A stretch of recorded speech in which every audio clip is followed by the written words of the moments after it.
movement in the frozen gloom, and it seemed to me that a portion of the foremost shadow had detached itself and was crawling toward Ogden, who lay nearer to the ruins than we others. Even through my heavy lethargy, I was disturbed by a warning of something unnatural. Perhaps I started to sit up, and even as I moved, the shadowy object, whatever it was, drew back and became merged once more in a greater shadow. Its astonishment startled me into full wakefulness, and yet I could not be sure that I'd actually seen the thing. In that brief final glimpse, it had seemed like a roughly circular piece of cloth or leather, dark, crumpled, and 12 or 14 inches in diameter. It ran along the ground with the doubling movement of an inchworm, causing it to fold and unfold in a startling manner as it went. I did not go to sleep again for nearly an hour, and if it had not been for the extreme cold, I should doubtless have gotten up to investigate and make sure whether I had really beheld an object of such bizarre nature, or had merely dreamt it. I lay staring at the deep ebon shadow in which it had disappeared, while a series of fanciful wonderings followed each other in antic procession through my mind. Even then, though somewhat perturbed, I was not aware of any actual fear or intuition of possible menace, and more I began to convince myself that the thing was too unlikely and fantastical to have been anything but the figment of a dream, and at last I nodded off into light slumber. The chill, demoniac sighing of the jar across the jagged walls awoke me, and I saw that the faint moonlight had received the hueless accession of early dawn. We all arose and prepared our breakfast with fingers that grew numb in spite of the spirit lamps. Then, shivering, we ate, while the sun leapt over the horizon like a juggler's ball. Enormous, gaunt, without gradations of shadow or luminosity, the ruins beetled before us in the thin light, like the mausolea of primordial giants that abide from darkness-eaten eons to confront the last dawn of an expiring orb. My queer visual experience during the night had taken on more than ever a phantasmagoric unreality, and I gave it no more than a passing thought and did not speak of it to the others. But even as the faint, distorted shadows of slumber often tinge one's waking hours, it may have contributed to the nameless mood in which I found myself, a mood in which I felt the unhuman alienage of our surroundings and the black, fathomless antiquity of the ruins like an almost unbearable oppression. The feeling seemed to be made of a million spectral adumbrations that oozed unseen but palpable from the great, unearthly architecture that weighed upon me like tomb-born incubi, but were void of form and meaning such as could be comprehended by human thought. I appeared to move, not in the open air, but in the smothering gloom of sealed sepulchral vaults, to choke with a death-fraught atmosphere, with a miasmator of eon-old corruption. My companions were all eager to explore the ruins, and of course it was impossible for me to even mention the apparently absurd and baseless shadows of my mood. Human beings on other worlds than their own are often subject to nervous and psychic symptoms of this sort, engendered by the unfamiliar forces, the novel radiations of their environment. But as we approached the buildings in our preliminary tour of examination, I lagged behind the others, seized by a paralyzing panic that left me unable to move or breathe for a few moments. A dark, freezing clamminess seemed to pervade my brain and muscles and suspend their inmost working. Then it lifted, and I was free to go on and follow the others. Strangely, as it seemed, the two Martians refused to accompany us. Stolid and taciturn, they gave no explicit reason, but evidently nothing would induce them to enter Yovombus. Whether or not they were afraid of the ruins, we were unable to determine. Their enigmatic faces, with their small oblique eyes and huge flaring nostrils, betrayed neither fear nor any other emotion intelligible to man. In reply to our questions, they merely said that no Ahai had set foot among the ruins for ages. Apparently, there was some mysterious taboo in connection with the place. For equipment in that preliminary tour, we took along only a crowbar and 2 picks. Our other tools and some cartridges of high explosives we left at our camp to be used later if necessary, after we had surveyed the ground. 1 or 2 of us owned automatics, but these also were left behind, for it seemed absurd to imagine that any form of life would be encountered among the ruins. Octave was visibly excited as we began our inspection, and maintained a running fire of exclamatory comment. The rest of us were subdued and silent, and I think that my own feeling, in a measure, was shared by many of the others.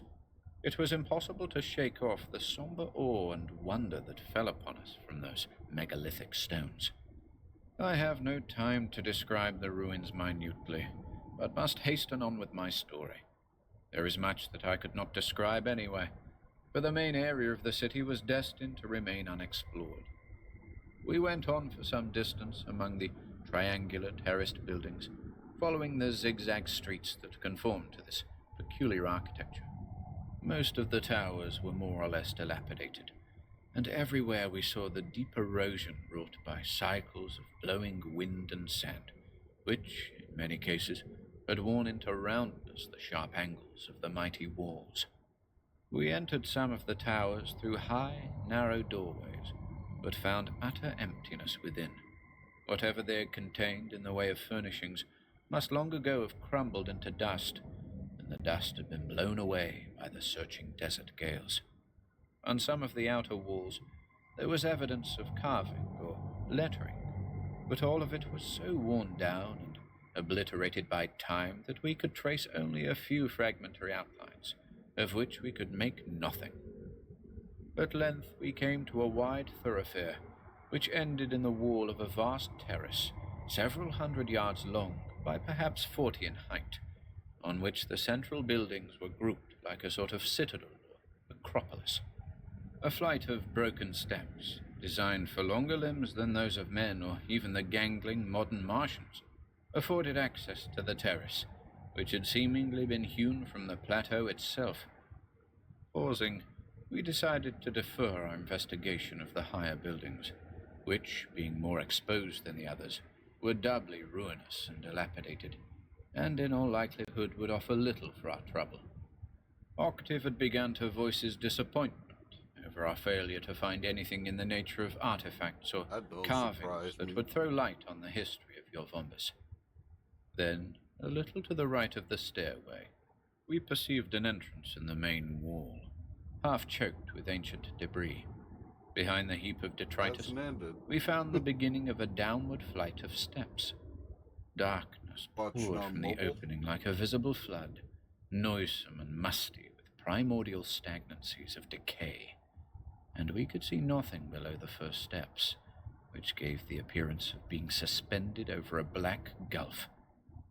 Octave and myself and several others had brought along electric torches, in case we should need them in our explorations. It had occurred to us that there might be subterranean vaults or catacombs in Yorvombus, even as in the latter-day cities of Mars, which are often more extensive underground than above, and such vaults would be the likeliest place in which to look for vestiges of the Yori civilization. Throwing his torch beam into the abyss, Octave began to descend the stairs. His eager voice called us to follow. Again, for an instant, the unknown irrational panic froze my faculties, and I hesitated while the others pressed forward behind me. Then, as before, the terror passed. I wondered at myself for being overcome by anything so absurd and unfounded. I followed Octave down the steps, and the others came trooping after me. At the bottom of the high, awkward steps, we found ourselves in a long and roomy vault, like a subterranean hallway. Its floor was deep with siftings of immemorial dust, and in places there were heaps of a coarse grey powder, such as might be left by the decomposition of certain fungi that grow in the Martian catacombs under the canals. Such fungi at one time might conceivably have existed in Yovombis, but owing to the prolonged and excessive dehydration, they must have died out long ago. Nothing, surely, not even a fungus, could have lived in those arid vaults for many eons past. The air was singularly heavy, as if the lees of an ancient atmosphere, less tenuous than that of Mars today, had settled down and remained in that stagnant darkness. It was harder to breathe than the outer air. It was filled with unknown effluvia, and the light dust arose before us at every step, diffusing a faintness of bygone corruption, like the dust of powdered mummies. At the end of the vault, before a straight and lofty doorway, our torches revealed an immense shallow urn or pan, supported on short cube-shaped legs, and wrought from a dull blackish-green material which suggested some bizarre alloy of metal and porcelain. The thing was about 4 feet across, with a thick rim adorned by writhing, indecipherable figures, deeply etched as if by acid.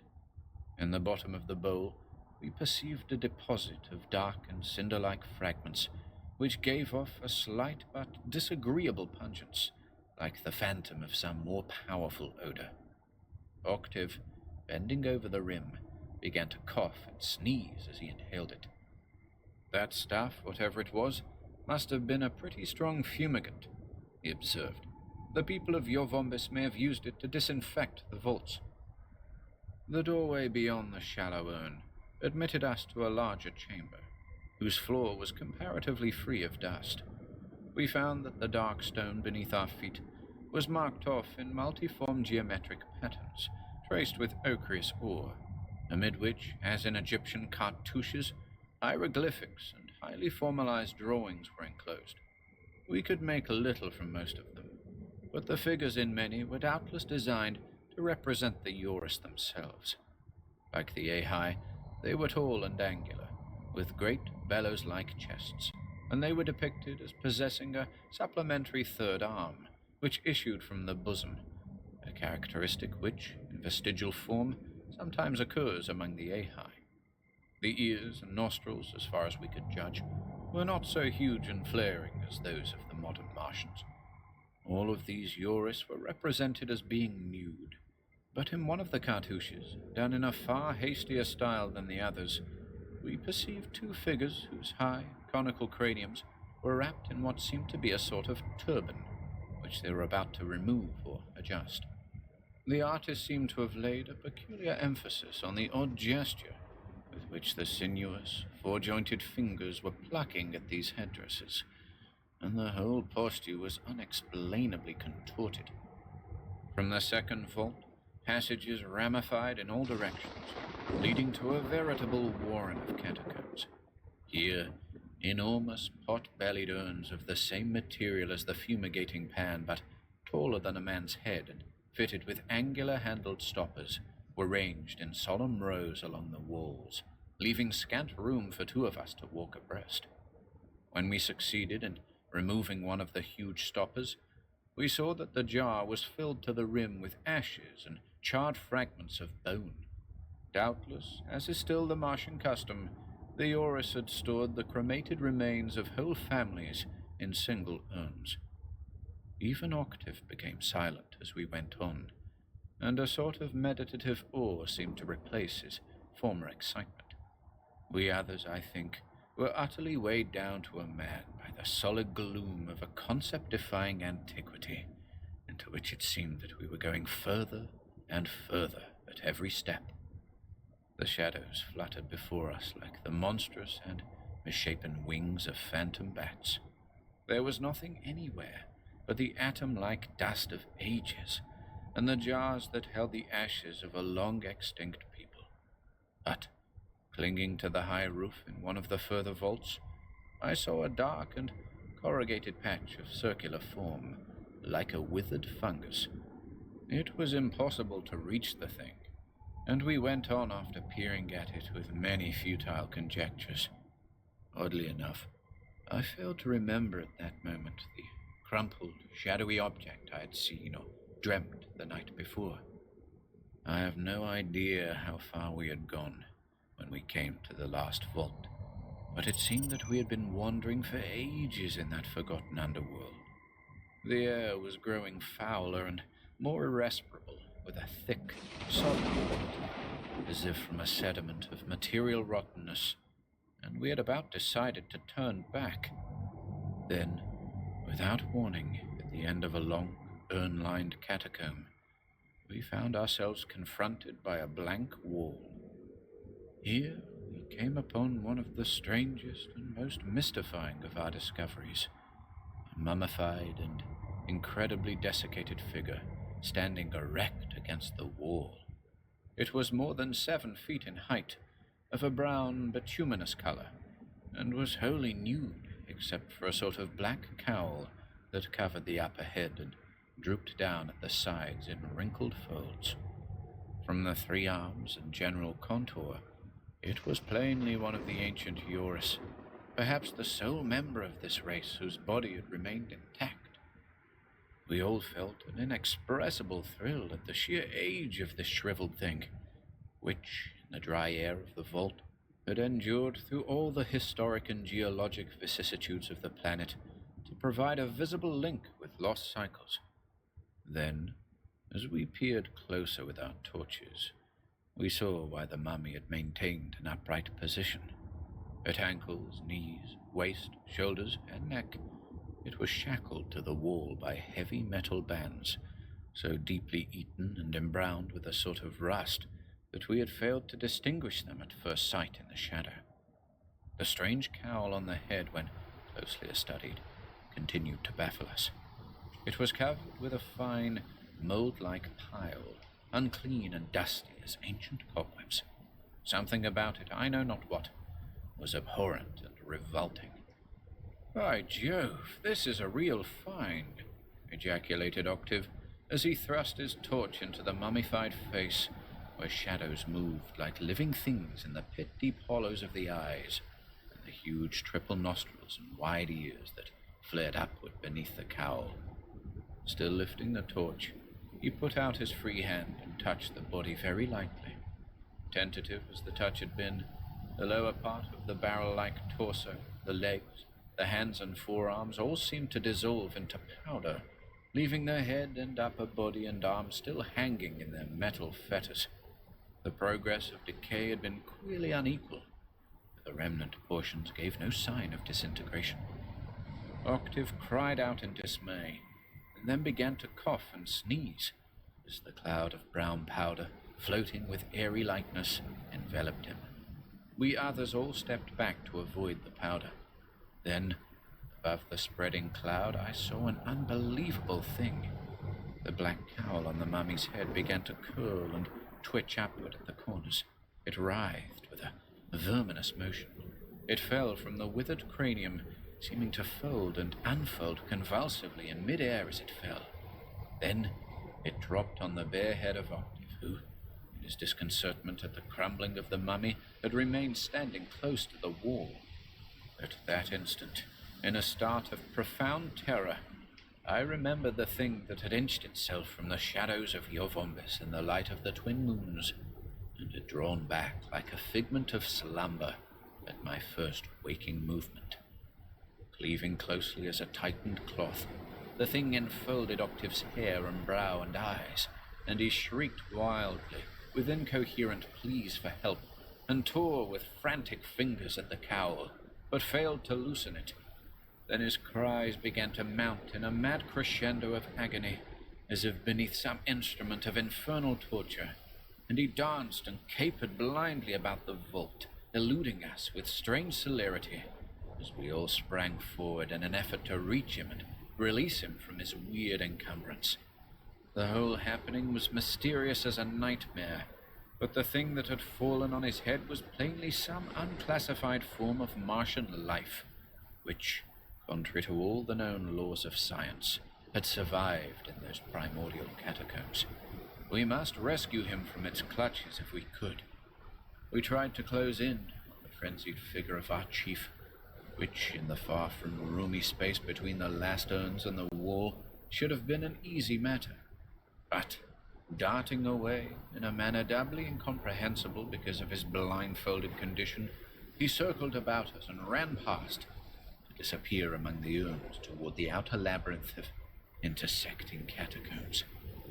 "My God, what has happened to him?" cried Harper. "The man acts as if he were possessed." There was obviously no time for a discussion of the enigma, and we all followed Octave as speedily as our astonishment would permit. We had lost sight of him in the darkness, and when we came to the first division of the vaults, we were doubtful as to which passage he had taken, till we heard a shrill scream, several times repeated, in a catacomb on the extreme left. There was a weird, unearthly quality in those screams, which may have been due to the long stagnant air or the peculiar acoustics of the ramifying caverns. But somehow, I could not imagine them as issuing from human lips, at least not from those of a living man. They seemed to contain a soulless, mechanical agony, as if they had been wrung from a devil-driven corpse. Thrusting our torches before us into the lurching, fleeing shadows, we raced along between rows of mighty urns. The screaming had died away as a puzzled silence. And far off, the light, muffled much better. running. Yeah. We followed in headlongs, but, gasping painfully in the vitiated miasmal air, we were soon compelled to slacken our pace without coming in sight of Octave. Very faintly, and further away than ever, like the tomb-swallowed steps of a phantom, we heard his vanishing footfalls. Then they ceased, and we heard nothing except our own convulsive breathing and the blood that throbbed in Octave's veins like steadily beating drums of alarm. We went on, dividing our party into three contingents, and we came to a triple branching of the caverns. Harper and Halgren and myself took the middle passage, and after we had gone on for an endless interval without finding any trace of Octave, and had threaded our way through recesses piled with colossal urns that must have held the ashes of 100 generations, we came out in a huge chamber here, very shortly, we were joined by the others, who had likewise failed to take our message. It would be useless to detail our renewed hour-long search for myriad vaults, many of which we had not been able to explore, vulgar and as far as any sign of life was concerned. I remember passing once more through the vault in which I had seen the dark, rounded patch on the ceiling. Noting with a shudder that the patch was gone, it was a miracle that we did not lose ourselves in that underworld maze, but at last we came back to the final catacomb, in which we had found the shackled mummy. We heard a measured, recurrent clank as we neared the place, the most alarming and mystifying sound under the circumstances. It was like the hammering of wheels on something walls. When we drew nearer, the beams of our torches revealed a sight that was no less unexplainable than unexpected.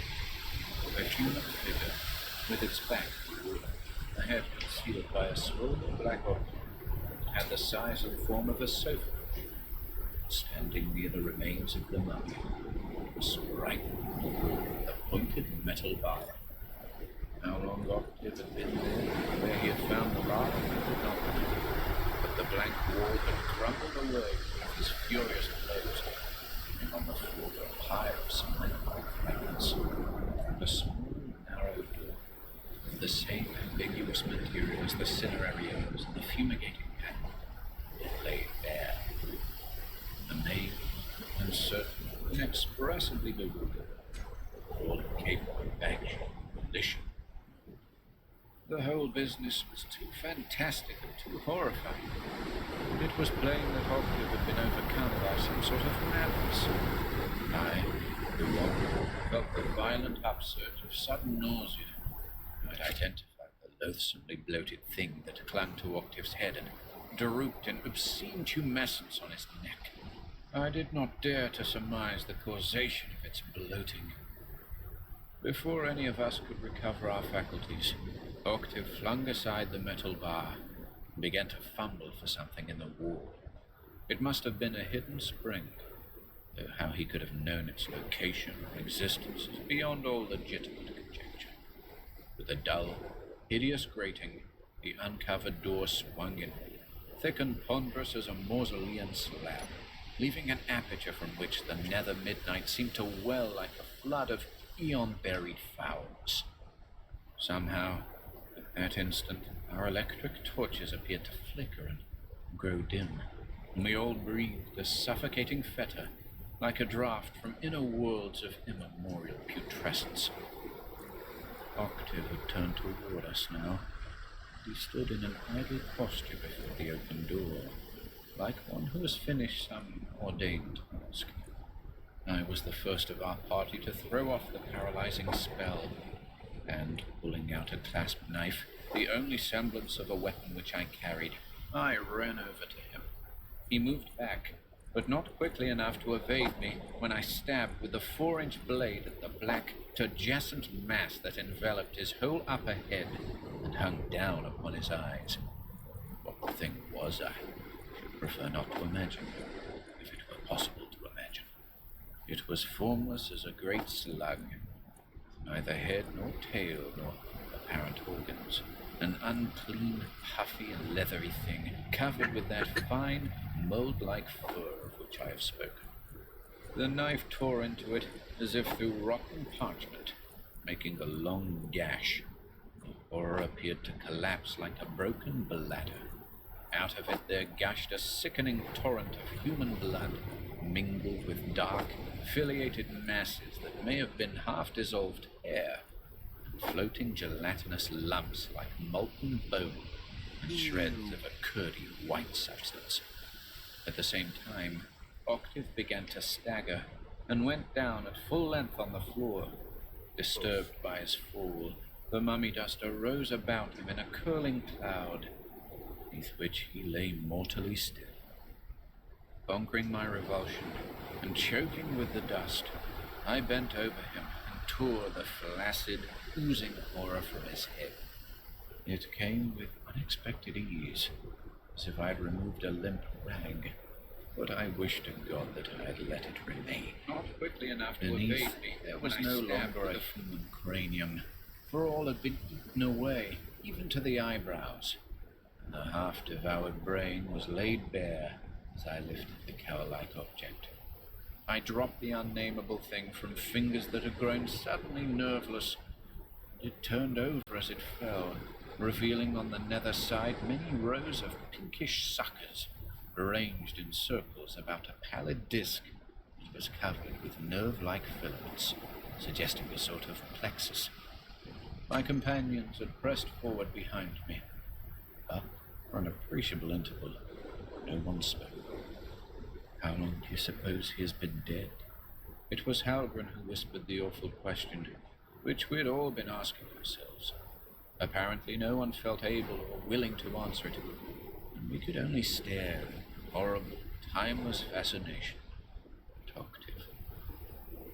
At length I made an effort to avert my gaze. Turning at random, I saw the remnants of the shackled mummy, and noted for the first time the mechanical, unreal horror of the half-written condition. From this, my gaze was diverted to the newly opened door at one side, without perceiving for a moment the wrong direction. Then, startled, I beheld beneath my torch, far down beyond the doors of its nether pit, a seething, multitudinous, worm-like movement of crawling shadows. They seemed to boil up in the darkness, and then, over the broad threshold of the vault, there poured the verminous vanguard of a countless army, things that were kindred to the monstrous, diabolical leech I had torn from Octave's head. Some were thin and flat, like writhing, doubling discs of cloth or leather, and others were more or less footed and crawled with glutted slowness. They had found to feed on the sealed, eternal midnight I do not know, and I pray that I never shall know. I sprang back and away from them, electrified with terror, sick with loathing. black army inched itself unendingly with nightmare swiftness from the unsealed abyss, like the nauseous vomit of horror-sated animals. As it moved toward us, burying its body from sight in a writhing wave, I saw a stir of life in the single dead thing I had cast aside, and saw the loathly struggle which it made to right itself and join the others. Neither I nor my companions could endure to look. We turned and ran between the mighty rows of arms, with a slithering mass of demon leeches close upon us, and scanned in blind panic. Came to the first division of the woods, heedless of each other or anything but the urgency of flight. We plunged into the ramifying passages and ran. Behind me, I heard someone stumble and go down, with a curse that mounted to an insane shrieking. I knew that if I halted and went back, it would be only to invite the same baleful doom that had overtaken the hindmost of our party. Still clutching the electric torch in my open clasp knife, I ran along the minor passage which, I seemed to remember, would conduct with more or less directness along a large outer vault with a painted floor. Here, I found myself alone. The others had come to the main catacombs, and I heard far off muffled babble of mad cries, as if several of them had been seized by their pursuers.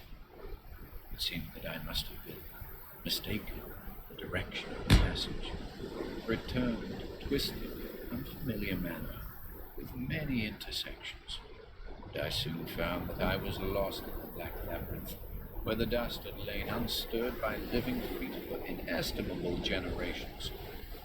The incinerary warren had grown still once more, and I heard my own frenzied panting, loud and stertorous as that of a tightrope in the dead silence. Suddenly, as I went on, my torch disclosed a human figure coming toward me in the gloom. Before I could master my startlement, the figure had passed, long, machine-like strides, as if returning to the inner vaults. I think it was time, since the height and build were about right, but I am not altogether sure. The eyes and upper lip were muffled by a dark, inflated cowl. The pale lips were locked, the silence of mechanical torture, or death.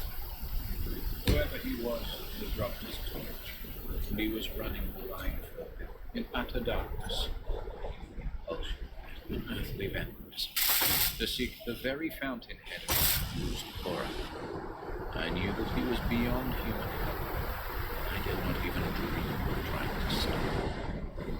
Trembling violently, I resumed my flight, and was passed by two more of our party, stalking by with mechanical swiftness and sureness, and cowed with those satanic leeches. The others must have returned by way of the main passages, for I did not meet them. I was never to see them again. The remainder of my flight was a blur and a moonlit terror. Once more, after thinking that I was near the outer cavern, I found myself astray, and fled through a ranged eternity of monstrous arms, in vaults that must have extended for an unknown distance beyond our explorations. It seemed that I had gone on for years, and my lungs were choking with the eon dead air, and my legs were ready to crumble beneath me.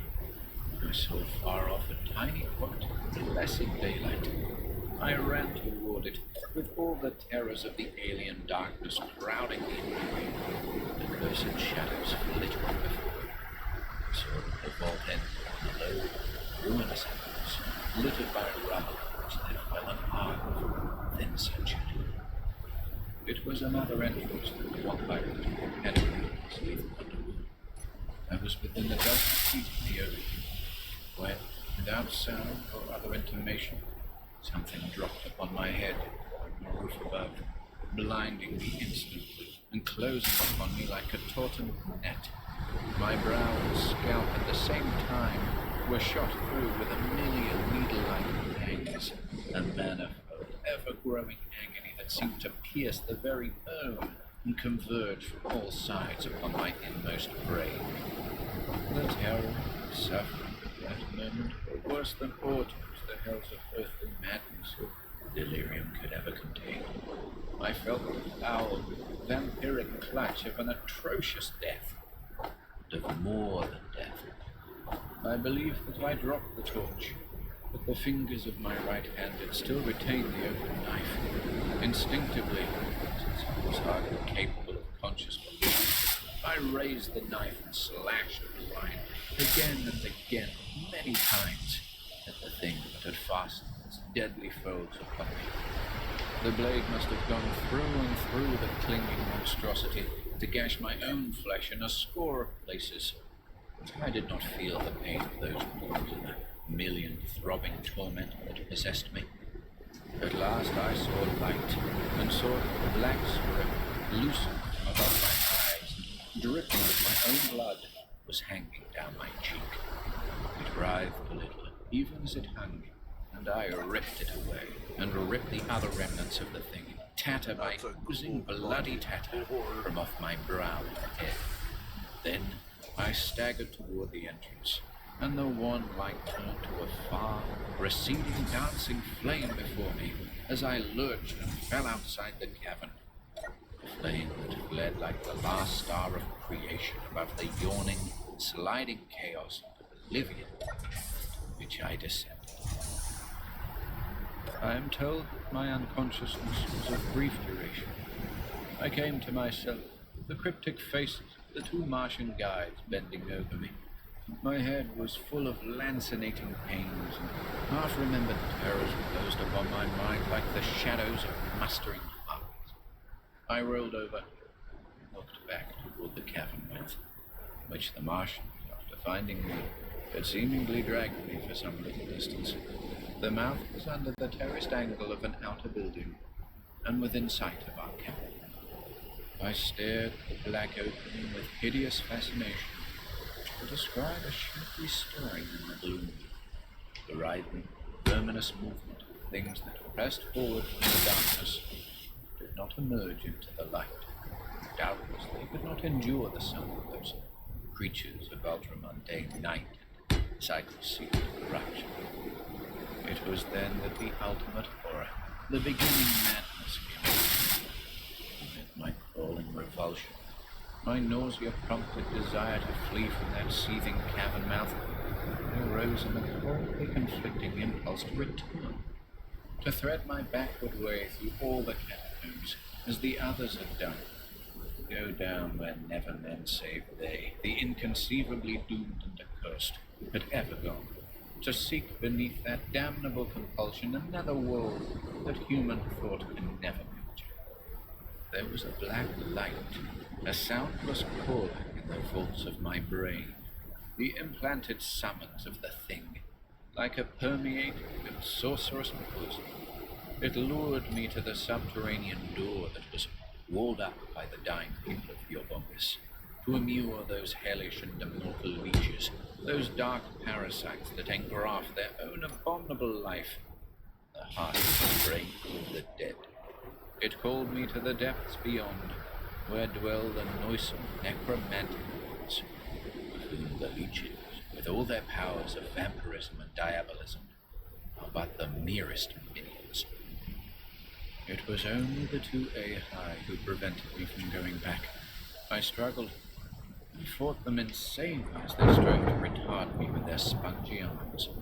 But I must have been pretty thoroughly exhausted from all the superhuman adventures of the day, and I went down once more after a little into a fathomless nothingness, in which I floated out at long intervals, to realize that I was being carried across the desert toward Ignat.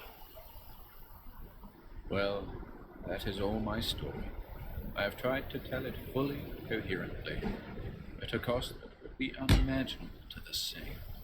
To tell it before the madness falls upon me again, as it will very soon, as it is doing now. Energy low. Yes, I have told my story, and you have written it all out, haven't you?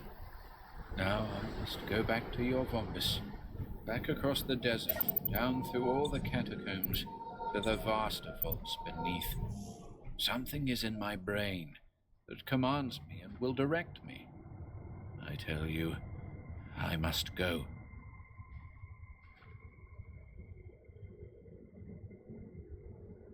Volthoom. To a cursory observer, it might have seemed that Bob Haynes and Paul Septimus Chandler had little enough in common, other than the predicament of being stranded without funds on an alien world. Haynes, the third assistant pilot of an ether liner, had been charged with insubordination by his superiors and had been left behind in Ignar, the commercial metropolis of Mars, and the port of all space traffic. The charge against him was wholly a matter of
The Dark Cosmos brings you Mists of Mars, written by George Whittington. This space exploration sci-fi tale was first published in 1929 in the Science Wonder Stories magazine. On the desolate surface of Mars, a team of explorers stumbles upon ancient, towering structures shrouded in eerie, glowing mists. As they venture deeper, the mists begin to shift and pulse with a life of their own, whispering secrets of a forgotten Martian civilization. But the more they uncover, the more they realize they may not be alone. What unspeakable horrors lie hidden within the mists, waiting to be awakened. Dear cosmonauts, let's begin our Martian journey with tonight's narrator, Edmund Bloxham. Chapter 1 of Mists of Mars by George Whittington. Kill all Martians, the orders read. They are savages and have no rights. But Special Investigator Barry Williams and Princess Desanocta have other plans that will bring destruction to the despoilers by releasing an age-old justice from the crypts. Barry Williams watched the last sunshine lance across the red suns of the Martian desert. The sun dropped abruptly behind the flat horizon. With the black curtain of night, the usual sharp chill came to the thin Martian atmosphere. The cold bit into Williams through the warm Ore-Seeker's outfit he had adopted for this venture. He laughed suddenly, realizing why he noticed the cold. His body was tense, rigid. Unconsciously, he was crouching, waiting, eyes narrowed, one heavily gloved hand on his ray gun. With a laugh, Barry relaxed, although his sharp blue eyes never ceased their wearing sweep over the rolling sands. His hand dropped from the weapon. It would be useless anyway, against the deadly white mist for which he waited. That it would come, Barry never doubted. It was known and dreaded by Earthmen in every terrestrial center on the Red Planet. In the past few weeks, Earthmen had disappeared, vanishing for the last time in the Martian night. Whispers said the white mist, the pale nemesis, sucked the life from them. Only once had Earthmen seen the mist and lived to tell of it. A spaceship beating towards one of the centers on a night flight from a desert camp had passed over a pale patch on the red sand. Its occupants, in their haste, did not stop to investigate. Only later, telling of the strange sight, did they realize it had been mist on a planet too arid for water vapor. Only then did they remember seeing an Earthman making his way on foot towards the same center within the patch. Barry Williams' searching glance covered the terrain once more. Deimos, the small moon, was already high. The larger, swifter Phobos was rapidly overhauling its companion. Under their light, the scene was clear, but it was so every night on Mars. Yet Earthmen who ventured into the desert at night died. Barry waited. He waited, as had the occupants of that center, for the man to come in and tell the story of that strange light patch against the red sand. In the morning, a searching party brought in his body. The story would never be told by him, nor by any other Earthman, it seemed. Later, a spaceship again sighted the mist and radioed that it was landing to investigate. Again, Earthmen, now frightened and grim, waited through the Martian night. Once more, a daylight searching party found only the dead. Ain't for human understanding, One superstitious miner whispered in awed tones. 20 years I've been on this cursed planet, nor ever heard the like of this. It's clear enough for me, Answered a pink-cheeked youngster up to Mars to make a fortune in rich ore dust. I stay off the desert at night.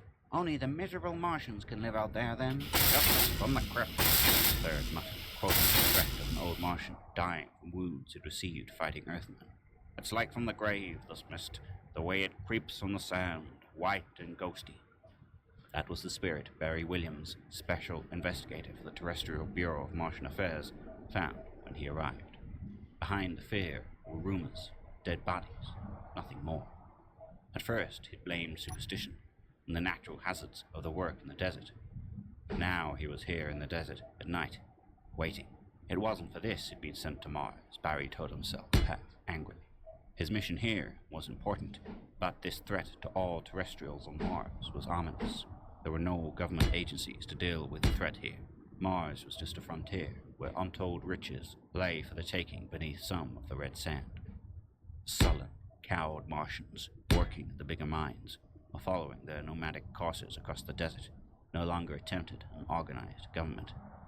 Despite their great majority in numbers, the Martians played no part in running the planet.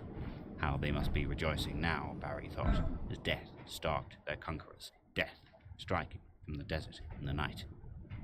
Suddenly, Williams felt an icy tingle course through his blood. His hand dropped again, his ray gun tore from the holster. He stood erect, fighting an urge to crouch low against the danger. Along the crest of the sand swell before him, something was rising. Bright moonlight shimmered as the rays broke against a pale barrier. To the right, the left, behind him, it was the same. The white mist was rising, surrounding him. Escape was cut off. Even to reach his nearby spaceship was impossible without cutting through. Barry tried to relax. There was nothing to do but wait. He remembered the words of the old Martian desert wanderer to whom he'd spoken. This man had once been a chieftain before the conquest of Mars by Earth. His keen black eyes had bored into Barry. "If you wish the answer," he'd advised, "go into the desert at night. You are different. You may return. I can tell you no more." Thicker, a silver blanket wrapping closer and closer about Barry Williams. The moon and the barren landscape were blotted out. All perspective vanished. High above, a tiny patch of stars was visible, perhaps for the last time, to Williams. He gripped the ray gun tighter. The strange white blanket touched his skin now, seemed to press him with a great weight. He raised the gun grimly. Then a picture flashed into his mind. One of the bodies that had come out of the desert had been shown him. The dead fingers still gripped a ray gun.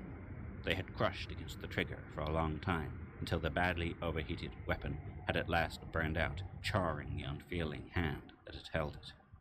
But the power that had brought oblivion had stood up against the ray.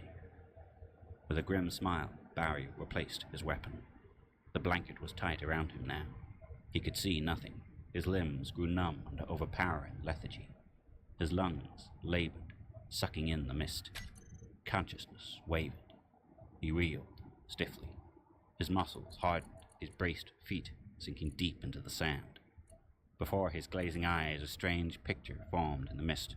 A beautiful Martian maiden, tall, slim, majestic, veiled, soft silver mesh. On her lovely features was a look of stern judgment. Was it fancy, or did the chanting of voices ring in his ears, muffled weirdly by the shroud about him? Deus nocta, Deus nocta. The picture, the sounds faded. At last his knees sagged. He pitched face downward into the red sand. For what seemed a long time, Barry Williams floated in darkness. Then, to a tiny corner of his mind, consciousness returned. He fought to retain it. The mist, he realized, Energy did not low. harm the body. It paralyzed. While he could think, the battle was not lost. He called upon the deep reserves of his mind. Suddenly he was aware of sand digging painfully into the skin of his face, the first physical sensation he'd known since he slumped forward into oblivion. Hands tugged at his body, and the sting of the sand was gone from his nostrils.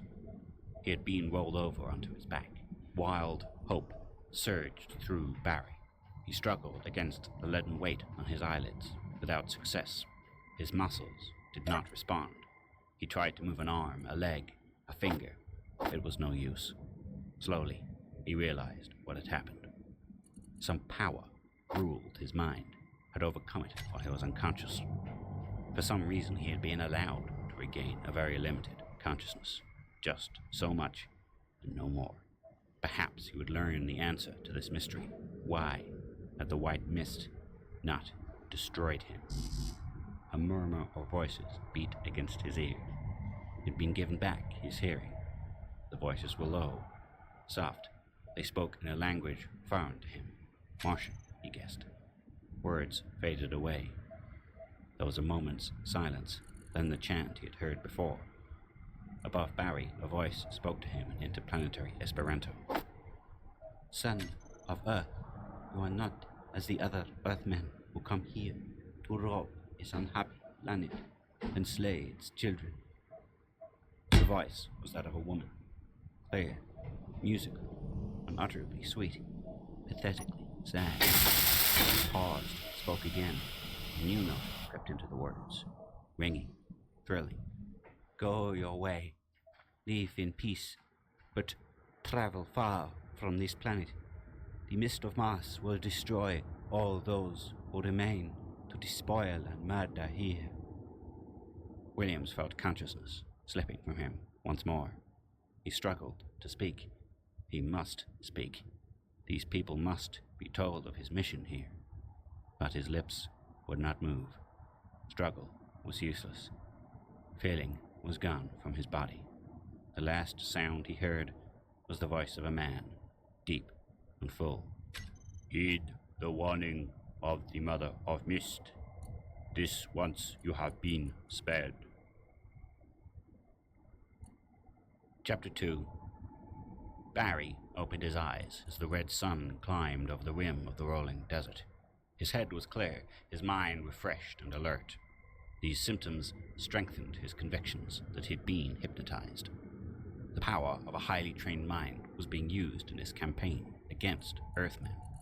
Perhaps the mist was produced both to hide the operator and to frighten the victim, making the latter easy prey to the force that invaded the brain and had literally torn out the life essence of the other victims.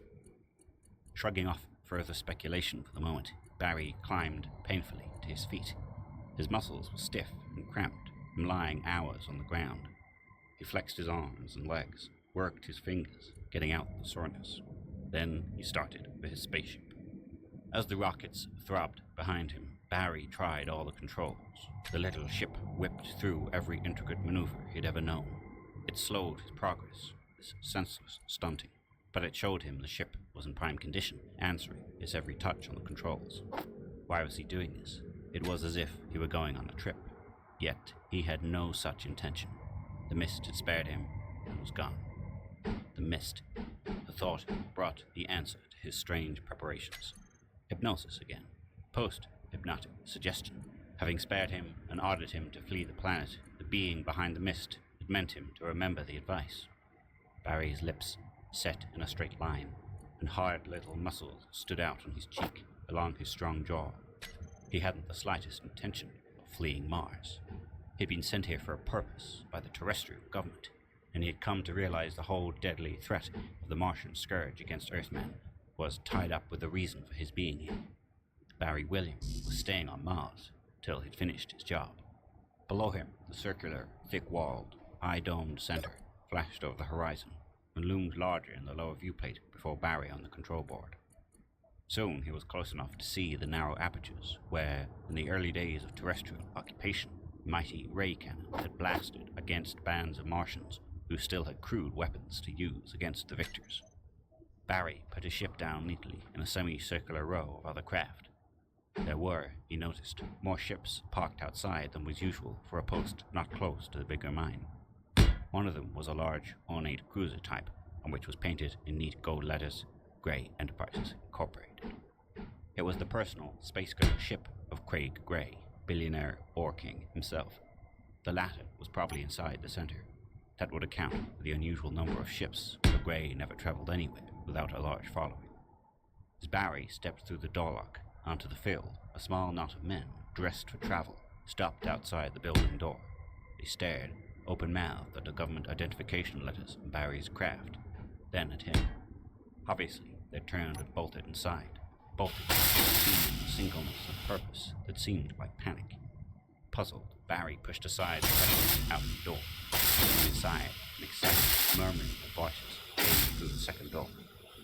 Silence fell over the big room within as he entered. Every man there, most of them freelance ore seekers, was in the crowd pressing around one man who stood against the bar. That man was easily recognizable, for his picture had been printed from Mercury to Pluto.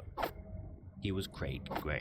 A subordinate stood on each side of him, keeping the others at a respectable distance. Gray looked at Barry with sleek, cold eyes. The Ore King was a definite man who apparently fought his advanced years with the age of science. His hair was coal-black, as was the tapering, precise moustache, though both should have been grey long ago. He lifted a well-manicured hand and sucked on a cigarette through a long holder. Despite his culture and small stature, Barry Williams sensed that this man could be a deadly enemy. The glowing cigarette in its long holder swept out in a graceful arc toward the men Barry had seen outside. "This is the searching party that was about to set out for you, Williams," said Gray in a flat, thin voice. "A spaceship reported seeing you last night on the desert, with the white mist closing in." "Very decent of you fellows to worry," Williams said amiably. "I came in under my own power." His words fell into a silence that was tenser than before. They had just been discussing him. Williams was positive. Gray, who had never seen him, had known his name. Barry said nothing. He waited calmly for the answer to this odd reception. Somehow he sensed hostility in the Earthmen here. Beneath the poised, still friendly gaze of his blue eyes, the others grew restless. Feet shuffled. Murmurs came from the rear of the group. "These Martian savages are behind this mist. They're out to kill us Earthmen," came another voice. And a third question. "How could a man get out of that mist alive?" "Unless he's a friend of those killers," finished another. The color of Barry's eyes deepened into the blue-gray of carbon steel. "I owe explanations only to Earth government," he snapped. "Is that clear?" Murmurs rose again, angry now, and the faces of the men grew dark and menacing. But Gray waved his long cigarette holder for silence. He was the unquestioned leader on Mars. His company owned most of the largest mines. He spoke coolly. "What you say may be true, Williams, but we feel we've a right to some answer. After all, my company has billions invested here, and these men," his gesture took in the miners and ore seekers, "have their lives invested. All of us are threatened by this mist." "Fair enough," said Barry Williams. "I'll be glad to tell you, since you're asking." He told them briefly of his encounter with the mist. When he had finished, the taut silence in which they'd listened was snapped by angry mutterings. This time the anger seemed directed against the accusations of the Martian maiden, rather than against Barry. "Those savages called us murderers!" Craig Gray's voice was scornful. "Ridiculous, of course. These creatures are human only in superficial resemblance."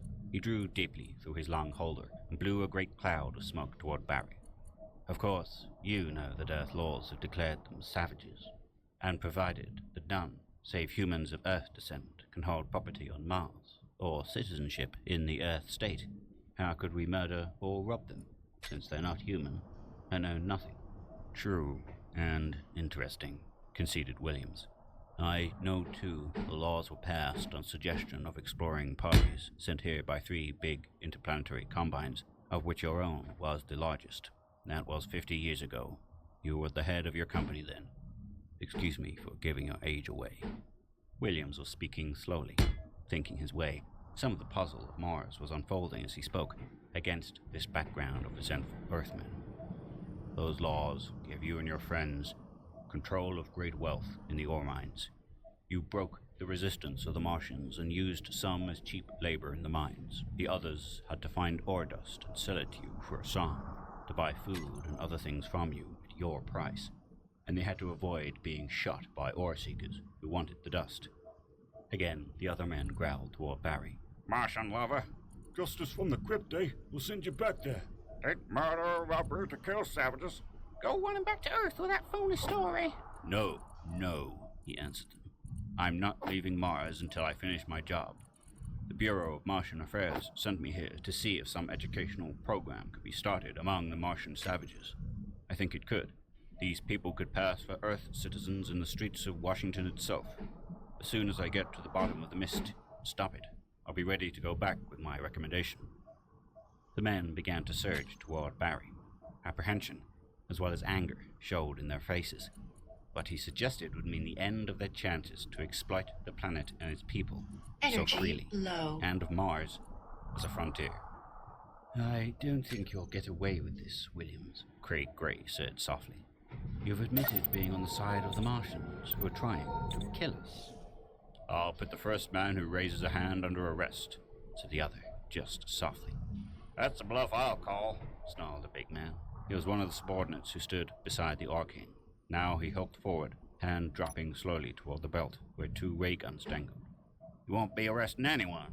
Every Earthman on Mars will be after you, just like I am. I'll have to take your weapons, Barry began. To exert his authority as representative of Earth government now might save the situation, if he could make it stick. But an ugly look spreading across the big man's face, pulling at his thick lips and blazing from his eyes was the answer. It was the look of a murderer, and there was no mistaking his intention as he brought up a ray gun. You can have them this way, he sneered. The other men in the center scattered for cover, their faces relieved that the threat Barry represented was to be so quickly removed. But Earth investigators were well trained. Barry Williams' ray crossed the other. The big man fell. Life burned out of him. Barry swung his weapon in his hand significantly about the men. If this is the way you want it, there's an example of what'll happen to anyone else who tries to stop me. And don't forget, I represent the authority of Earth government. He backed toward the door, watching them warily. It won't be wise for the rest of you to try to follow me. Outside, he made for his ship at a dead run. Ray beams were splashing into the red sand at his feet when he entered the port.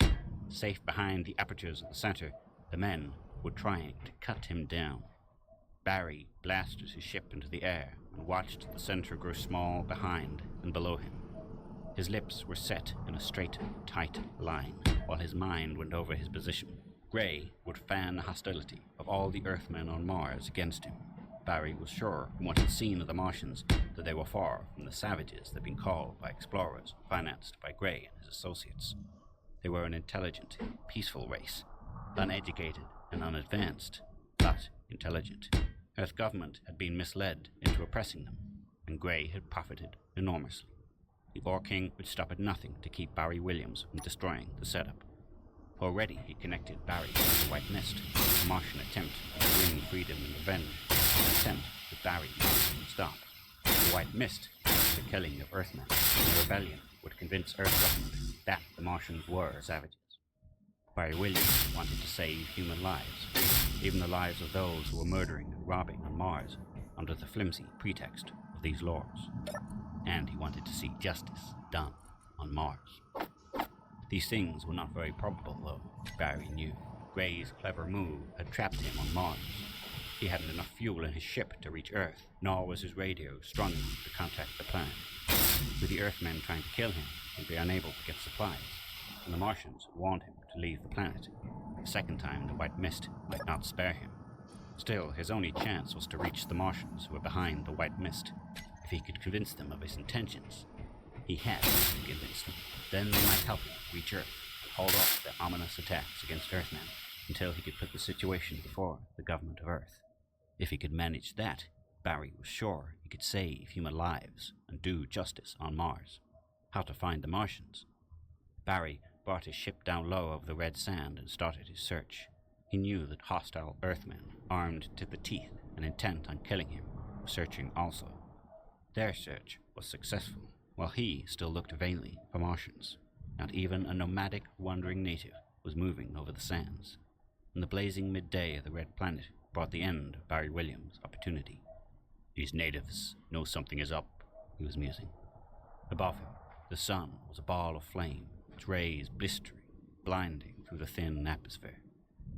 It was out of this blind spot that a voice snapped across Barry's thoughts like a whiplash. "The game's up, Williams." He knew then that his thoughts had left him open to attack. "You heard me, Williams." The latter knew that cold, precise voice. It was Craig Gray. Barry couldn't see the ship, but he knew the Orking's cruiser would be hovering high above, safely out of sight in the sun's rays.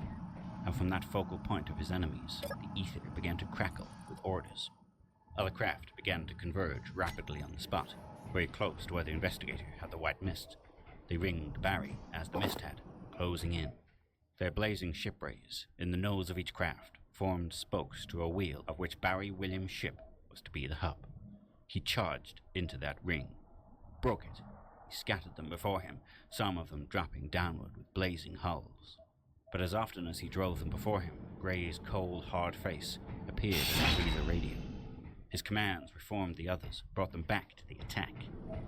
Finally, as Barry fought off another encirclement, the space cruiser of Craig Gray dropped unseen from above. 4 red rays reached toward the investigator's ship, closed about it like the fingers of a hand. Barry had no chance to turn and make the prolonged ray contact it would have taken to damage the big, heavily armed ship. His control board indicators flashed a bitter message in his eyes. His ship was lost, and the visa plate before him was Gray's exulting face, the long cigarette holder clamped between the thin, smiling lips. Above, like good dogs closing the kill, the ships were following Barry down behind the pack-leading cruiser. Chapter 3. Williams got his wrecked craft on an even keel somehow, and spun her with his side jets to keep her even. His trip down was an incredibly swift repetition of these movements, designed to land the ship on the red sands with a cushioning belly smack. They were following him down to make sure he did not escape the crash alive, to ray the smashed ship into an incandescent heap of metal. At the last moment, Barry stretched out a leg and kicked hard at the emergency door lock lever release. Whipped open by the airwash, the door was waiting as he leaped from the seat. With a last look at the view screen, showing the red terrain flashing into his face, he spun out into the air a second before the crash. Darkness swept over him as he landed. It was not the darkness of unconsciousness. It landed on his back, pulled by steel muscles into an arc that rocked the impact from his hurtling body. But somehow, a covering was over his eyes, and 2 men lay beside him, one on either side. They spoke softly to each other over his head, in a language Barry recognized but could not understand. Martian. He'd found the Martians all right, the hard way, but Gray and his men would ray them all out of existence in a matter of seconds. Overhead, the rockets of the Orking's ships thundered closer. They'd seen his body hurtle from the wreck and were searching. Wished the Martians hadn't blindfolded him. An intolerable glare from many ray beams beat through the covering over his eyes. This was it. The heat of those beams brought sweat through every pore of his body, but that was all. The drumming of rocket jets receded. They were leaving. Why hadn't they seen him? They'd rayed his ship into a heap of molten metal that warmed him where he lay, yards away. But he and his captors were unhurt. Apparently Gray and his men decided they'd be wrong about seeing the investigator jump. They decided he was still in the wreckage, but why hadn't they seen Gray and the Martians? The question was quickly answered. As the thrumming of rockets died in the distance, the 2 Martians pulled Barry to his feet. He blinked as sunlight struck his eyes and looked about. The 3 of them were standing in the open, but a large square of rough cloth at their feet, a explained why the ships above hadn't spotted them. It was colored to blend into the red sand so perfectly it was almost invisible to Barry. His respect for Martians leaped. A peaceful race they had been before they were attacked and conquered, but now they were showing how fast they could learn. They'd mastered one of the most effective stratagems of warfare: camouflage. The clothing of his Martian captors was the same color as the cloth that had covered them, even to masks over the face. One of them tugged at Barry's arm and spoke softly in Martian. They wanted him to go with them. He went, gladly. If they took him to their headquarters, he'd have the chance he wanted, to ask their help and offer them his.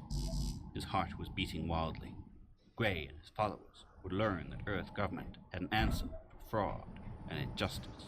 His respect for the Martians increased again when he was taken through a cleverly concealed passage into a sand swell. Inside was a rough room, ingeniously hewn and held and collapsing inward. Here were 3 more Martians, garbed as his captors were. One sat before a Visa radio. This group of Martians was well organized. They'd salvaged equipment from wrecked and abandoned ships. One of Barry's companions went to the radio and spoke rapidly in Martian, apparently reporting. The view screen was rapid, but Barry heard the Martian use the word a14f, and something clicked in his mind. The chanting he'd heard last night in the mist. a14f. Was it the name of the lovely Martian girl, she who seemed to be the leader of these men? One of them had spoken of her respectfully as the mother of Mist. It was she he wanted to speak to, Barry Williams realized.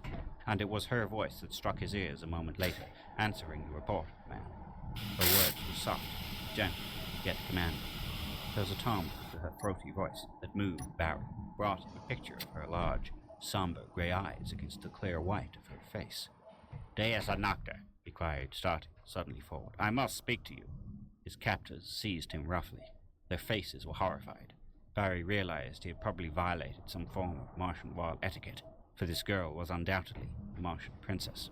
There had been royalty on Mars when the Earthmen came, although the line had been believed destroyed during the conquest. Again, the soft voice came into the room through the radio, still speaking in Martian. A few words, and the instrument clicked dead. Wait, cried Barry, but it was useless. The girl had ignored him and cut the connection. 2 of the Martians held Barry Williams firmly, although no longer roughly. Another had gone to a little cabinet. He came toward Barry, a hypodermic needle in his hand. Struggle was useless. Barry extended his arm with a smile and saw admiration in the other's eyes. There was a sharp, momentary pain in his arm as the needle was expertly inserted. Then a sensation of well-being flooded the Earthman. A warmth flowed through his veins and pounded a flush into his face. There was nothing else. The Martian went back to the cabinet, came again toward Barry. This time he extended his hand, in the palm of which lay 2 white tablets. The look on the Martian's face was clear. Barry Williams must take them, of his free will, or forcibly. Barry accepted graciously. Saw the Martian smile in approval. He gulped down the tablets. 3 seconds later, that he sagged toward the ground. There was no sensation, save a weariness, heaviness in his limbs and eyes. Darkness rolled over him, softly, deep, darkness.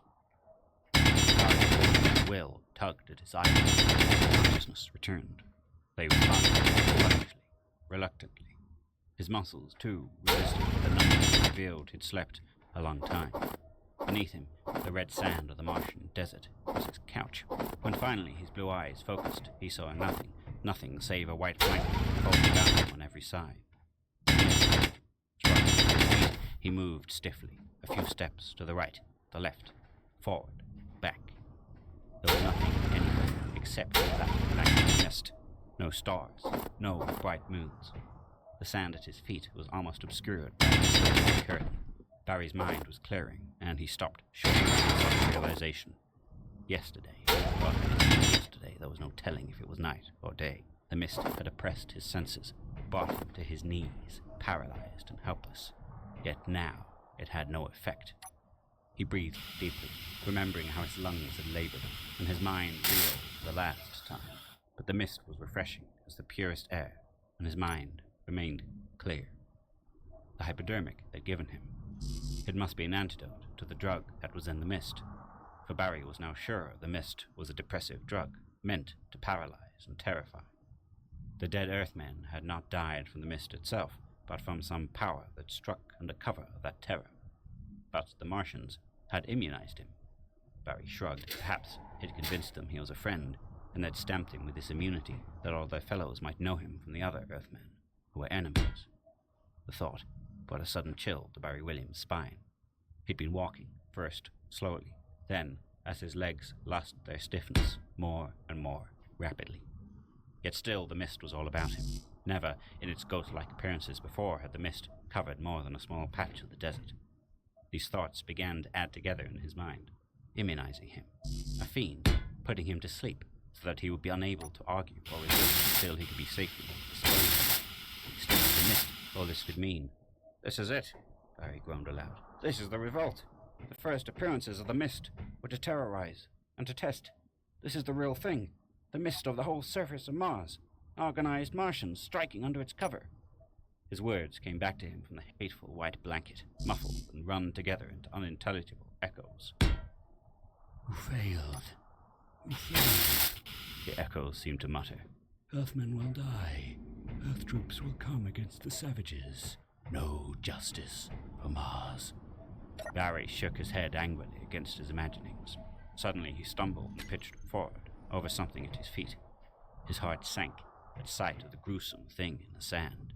A dead Earthman, but not unmarked, as had been the earlier victims of the white mist. This man had been killed by violence, killed as he lay unconscious, overcome by the mist drug.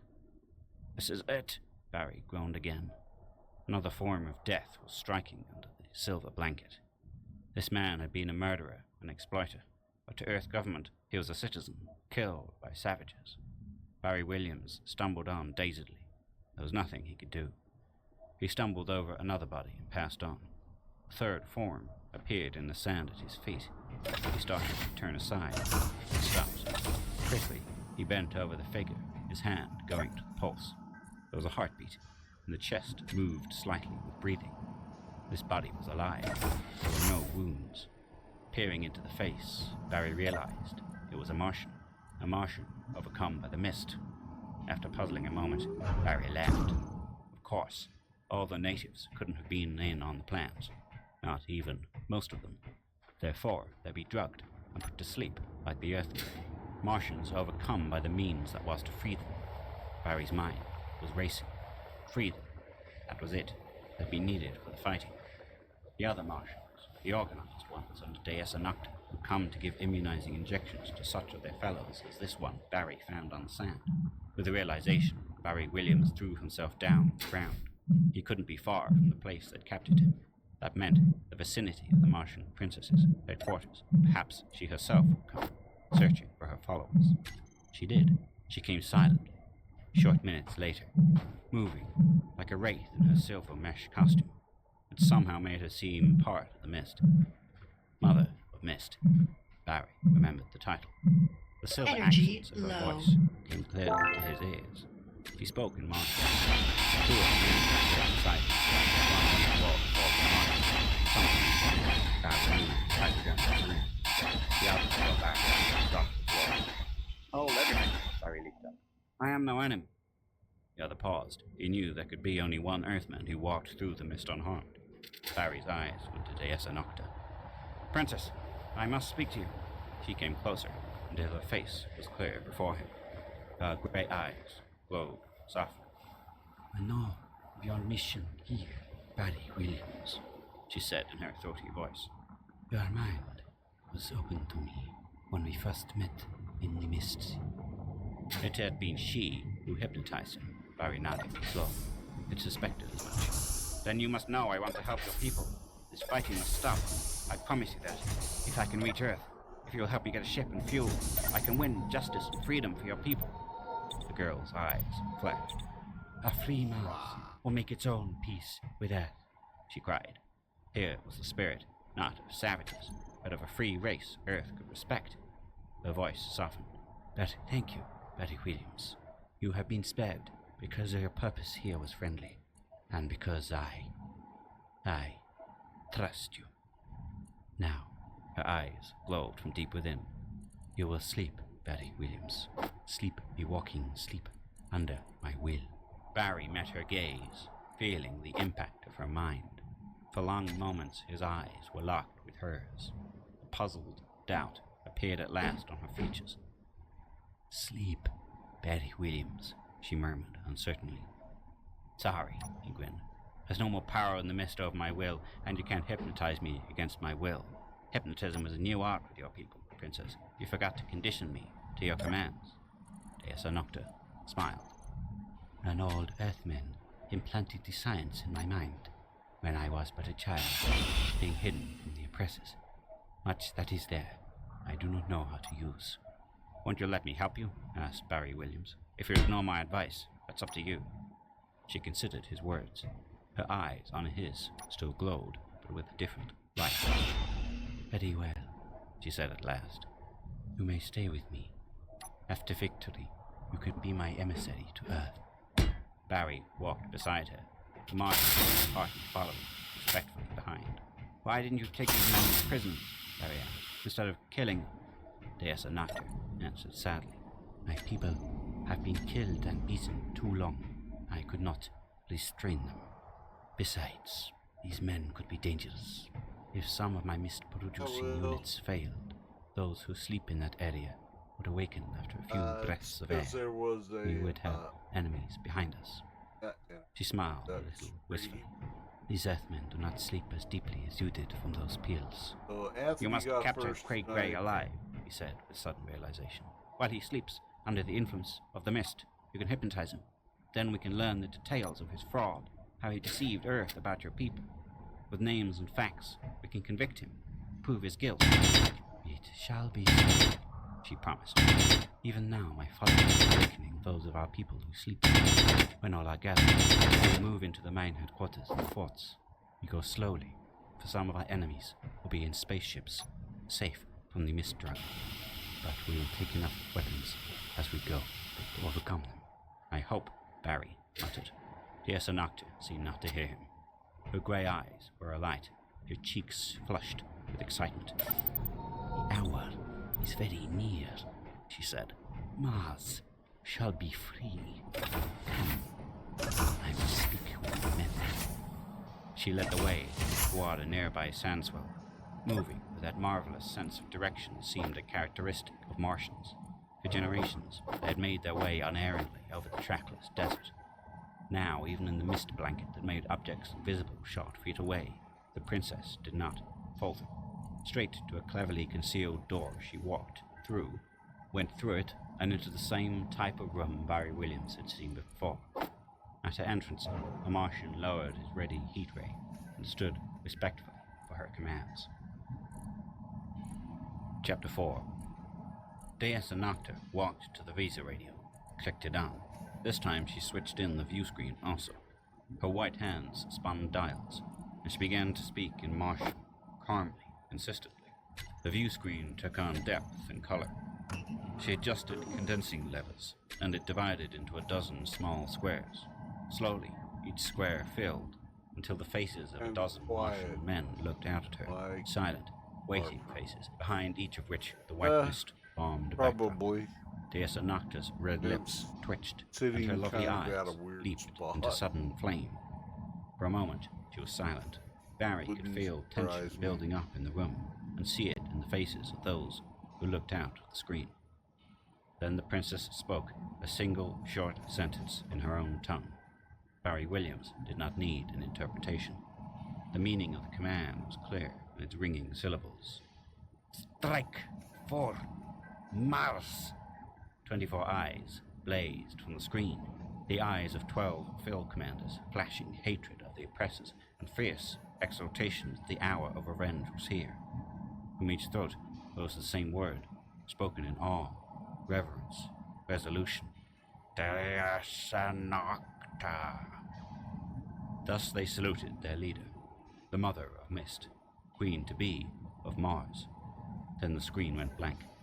In short minutes, Mars will belong again to its people, Barry Williams, said the girl softly. We wait here for the report of my commanders. She sank to a sitting position on the red sand, arranging the silver mesh of her dress about her slim body.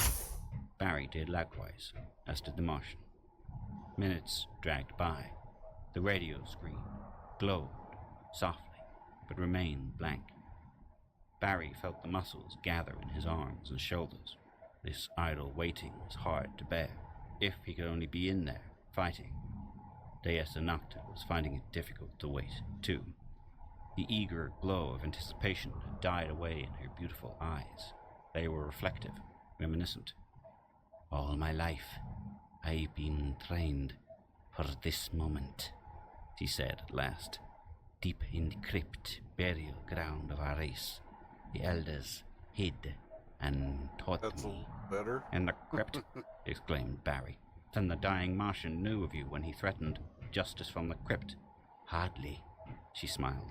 That was 20 years before I was born. 10 years after the first Earthmen came to Mars. He couldn't even have known that my parents were hidden there. They were still young, the last of Martian royalty, hidden away by a few faithful servants. What did he mean then?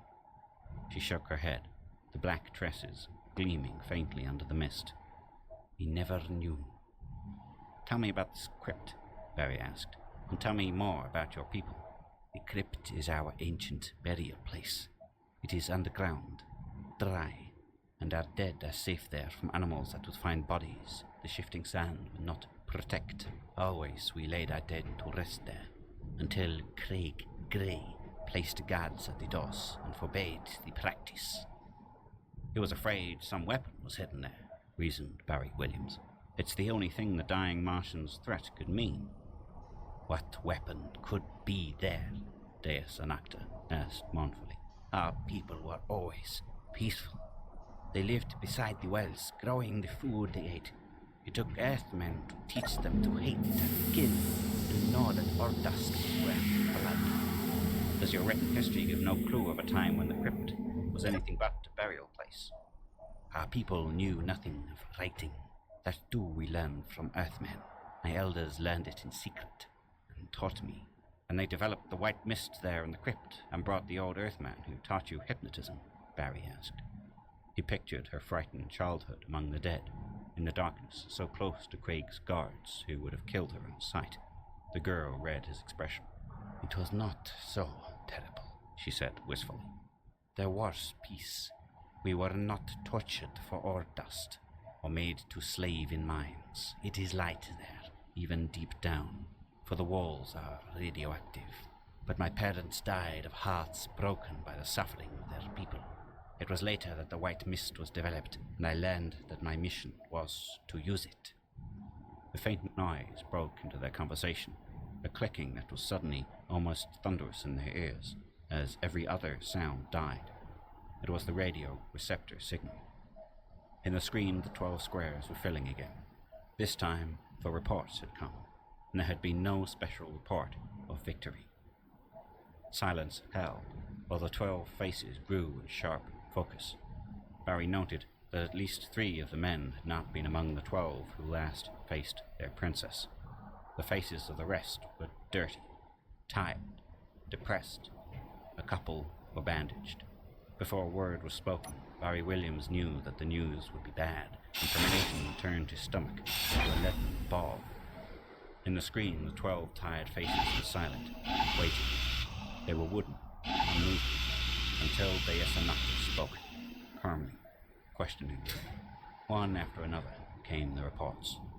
Each was brief, and although Barry could not understand the Martian words, he knew that he had been right. The news was bad.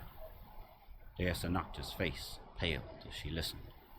Deep in her eyes raged a conflict of emotions, dismay, sorrow, anger. When the last report was heard, she spoke again. In the throaty accents, the words followed each other in a torrent that slowly swept away the numbness from 12 faces before her. When she had finished, her commanders were again eager, their eyes flashing, exulting. Deessa Nocta! Deessa Nocta! Came their chant, a promise of victory. Again they faded from the screen to carry out her orders. When the girl turned from the screen, some of the confidence had slipped from her. Her dark head was bowed, and her slim figure had lost some of its proud erectness. Gray's men were waiting for the attack, she told Barry. They wore spacesuits. He waited too long, until he discovered how to protect his men from the mist. Many of my followers have died in battle. We have not won a single objective. I am sincerely sorry, he said slowly. Sorry that some of your people have died. Sorry that you failed. Her head snapped up, color flooding the pale cheeks. We have not lost. The mist that covers Mars will remain. My men have surrounded the enemy. They will harass his every move. Let Gray wait for another attack. Wait until his oxygen tanks are empty and his spacesuits useless. Then the mist will triumph. Barry Williams shook his head sadly. Can the mist reach up to the end of atmosphere, he asked, where their ships can go to compress clear air? And if so, can the mist reach across space to Earth, from where Gray's freighters can bring compressed air? I wonder if I read your mind rightly, Desanacta said scornfully. I wonder if you are the friend of Mars I thought you. He crossed to her in 2 quick steps. His hands gripped her elbows, drawing her up to face the intensity of his eyes. Yes, I am a friend of Mars. That's why I'm here. That's why Gray and his men hunt me as they do you. She shook herself free. The flush of anger in her cheeks had deepened into a flaming crimson. Her eyes avoided him. Then do not try to discourage me, Barry Williams. The mist will remain. He was silent, the plan he'd been about to suggest unspoken. If he was distrusted, this was no time to propose it. Overhead, they heard the thrumming of rockets. Barry smiled mirthlessly. Gray has his scouts out. They will see nothing in the mist, Desanacta said confidently, but she turned to the radio and contacted her field captains. It is the same everywhere, she told them. The enemy ships circle helplessly overhead. I don't like it, Barry said. If I know Craig Gray, he's up to something. Those ships aren't up there without a reason. Desanacta ignored this, her eyes speaking plainly. Her disappointment in the Earthman she'd believed a friend. Instead of answering him, she turned to the Martian, who had waited so patiently and silently for her orders. We will eat, she said heartily to Barry, after a few swift words to the other. Perhaps Earth food will revive your courage. Thank you. Barry ignored the slur and sat down beside her, where the Martian was spreading a cloth on the ground. The thrumming of rockets died away as they began, and the princess glanced significantly at Barry Williams. He turned to the food in silence, a frown of concentration on his forehead. They had dried horsemeat from Earth, the staple dish of the natives, a poor grade of canned corn that was like a thin mush, and hard, wafer-thin pieces of bread. My courageous followers won these provisions in battle, Desanacta said softly. Barry was finding even the unappetizing menu inviting. He ate rapidly, being careful not to work too deeply into what he knew was a slender store of food.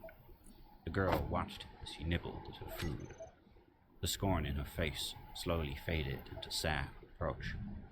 It wasn't until the princess poured a glass of liquid and set it before Barry that the faraway look was swept from his eyes by sudden understanding. The liquid was Martian Wren, delicious, invigorating drink from native roots, much coveted and seldom obtained by terrestrials. Even through the white mist that shrouded them, it sparkled from ruby depths. The color galvanized Barry Williams. Red, he exclaimed. Infrared! Gray's ships were sweeping the desert with infrared rays and taking photographs with film sensitive only to those rays. When those prints are developed, you'll have the location of every mist-producing unit that's on Mars, and of your followers. I don't understand, stammered the bewildered Desanacta.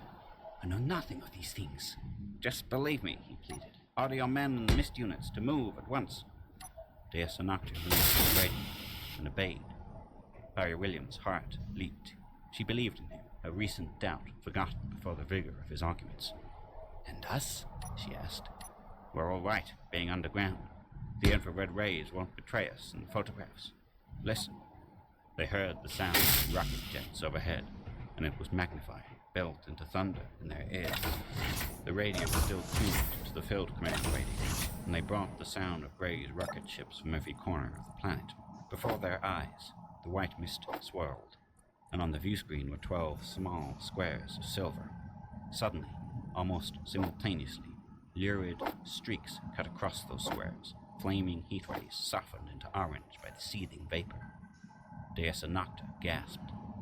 You were right, Barry Williams. Had my forces not moved, they would have been destroyed. But it is Gray who has failed this time. Barry faced her, slowly.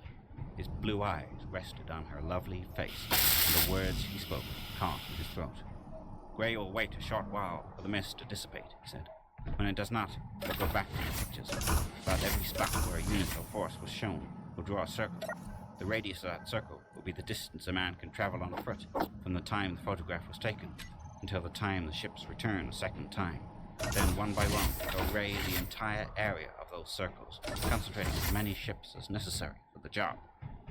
Deus Nocta came very close to him. The pleading in the depth of her eyes shook Barry Williams. Without realizing it, put out his hands and again grasped her elbows. This time she did not draw away. She moved closer until her lips almost brushed his as she spoke. She could feel her slim figure tremble, not with fear, but with struggling to repress the tears that were welling into her grey orbs, the sobs that were fighting her breath. And this is defeat, she whispered. My loyal followers wiped out. The mist, our weapon, swept from the planet. The only alternative, he said with sudden fierce tenderness, is to order the units turned off and buried in the sand. Tell your men to split into small bands and hide in the desert. Their camouflage will protect them from Gray's scouts. That way Gray will think he's won, and your forces will be intact for the future.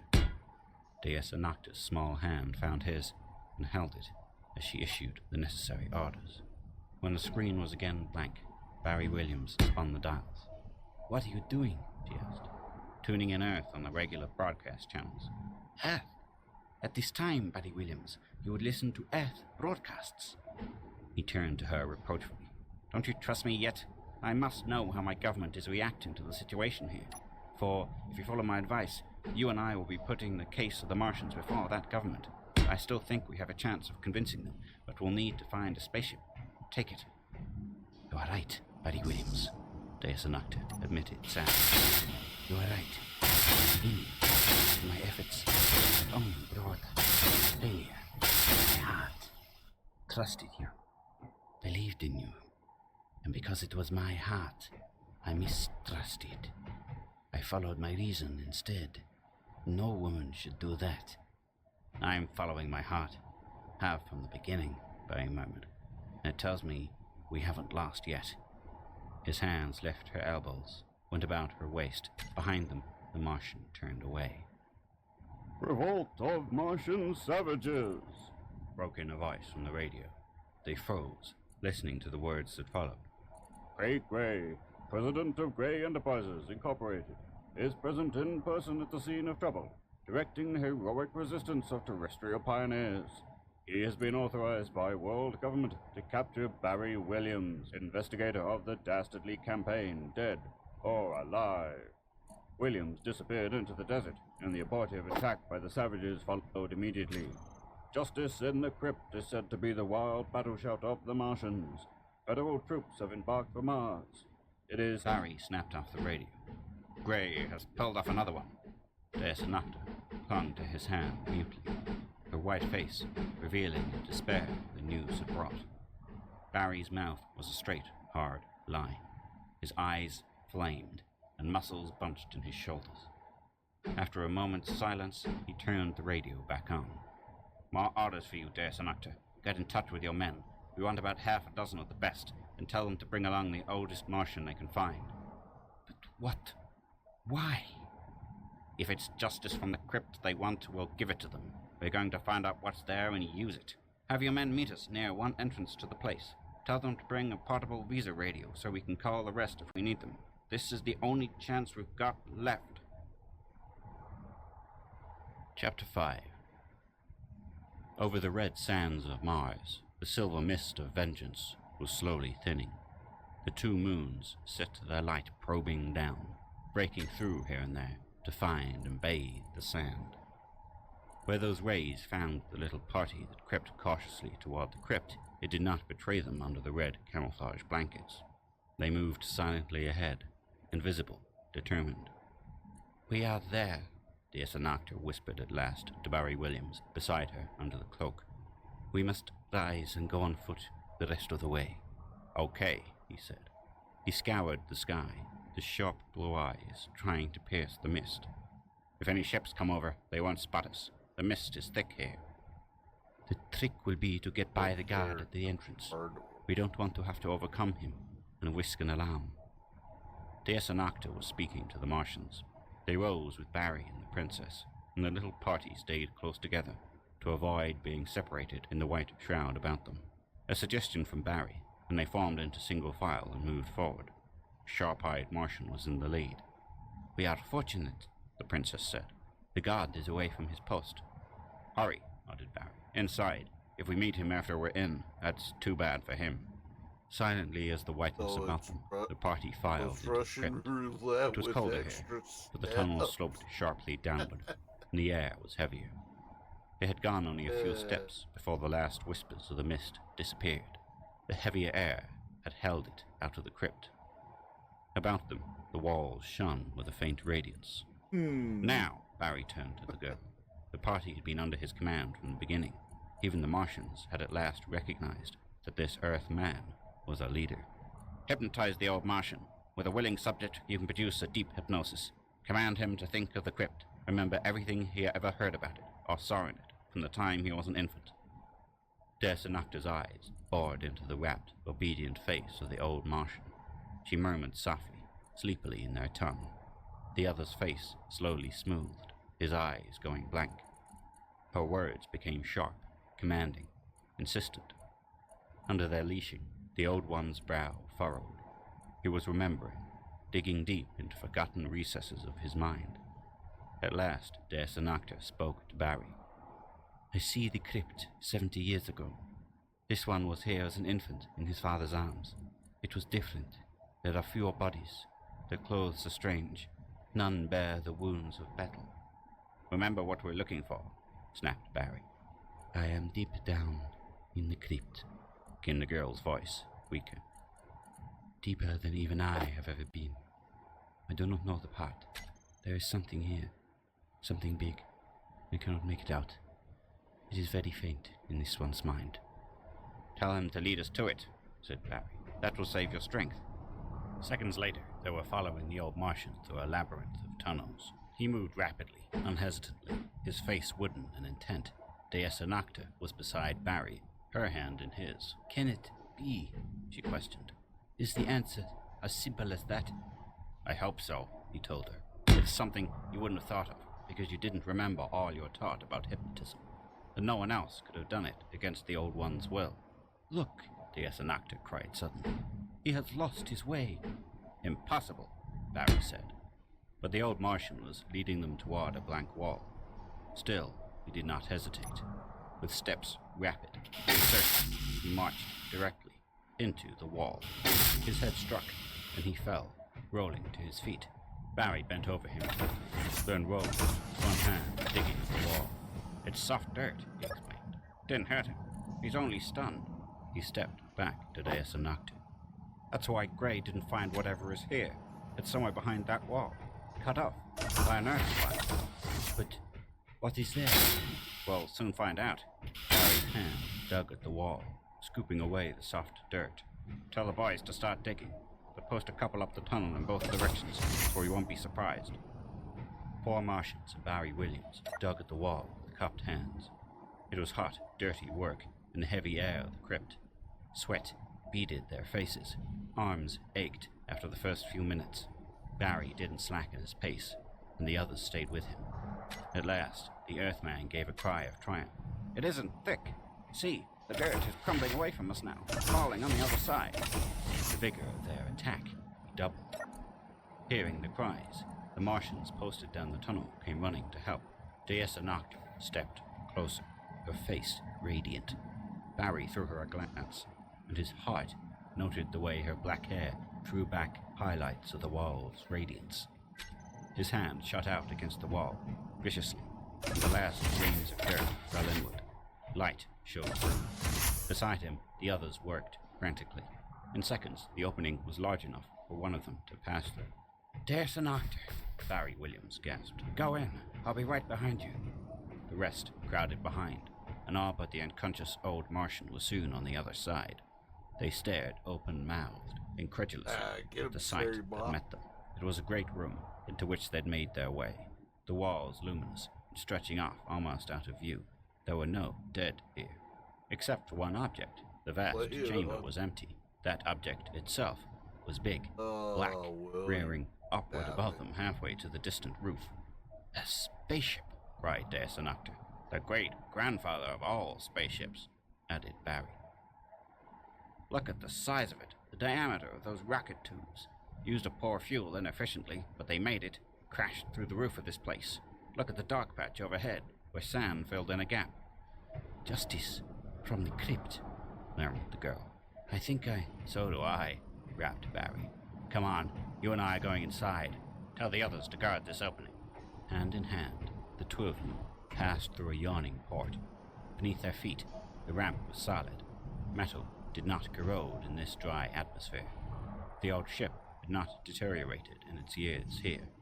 Barry Williams and the girl passed down a long passage, unlit except for the faint radioactive radiance that made its way in through smaller portholes. They came to a door which would not yield to Barry's efforts. Locked, he said.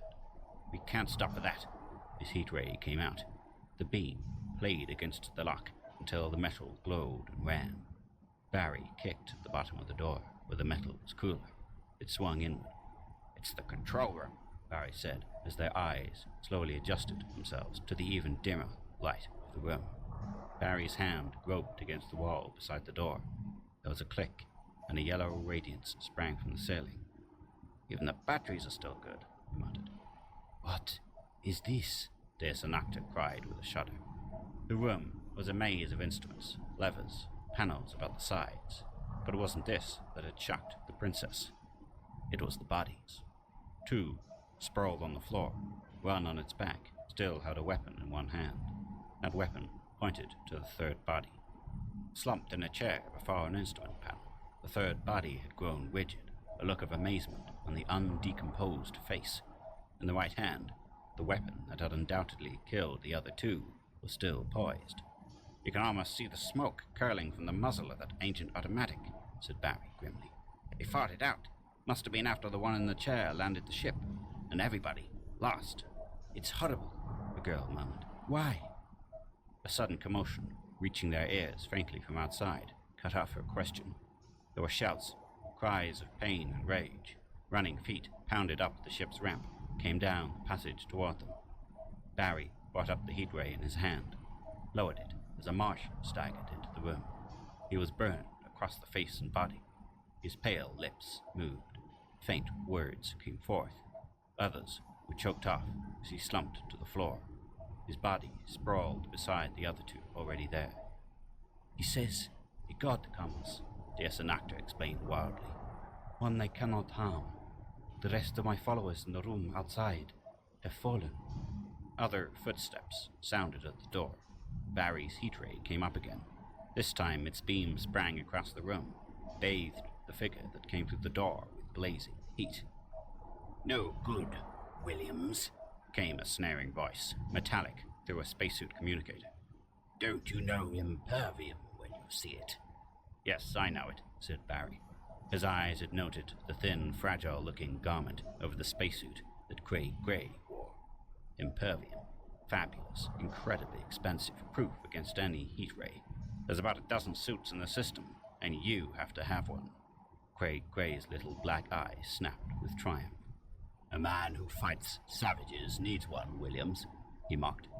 His glance flickered to Deessa Nocte, lingered a long minute. I see now why you went over to the Martians. Barry took a step forward, fingers itching. You. Barry brought up his heat ray. Careful, Williams. You have little enough time to live as it is. Barry stopped. Bafflement stamped on his face. A rash move would leave Deus Anocta at the mercy of this man. Craig Gray laughed. I figured you could solve the mystery. Okay, so we've just had some kind of weird anomalous thing happen in Salt Lake Valley. It was kind of like a sonic boom. Only sonic booms are not accompanied by light flash.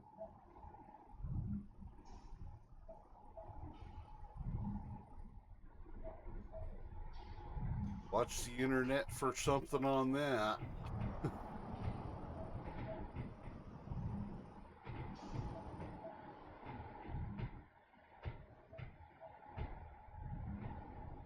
I heard it, but I didn't see the light flash, but the light flash from I did.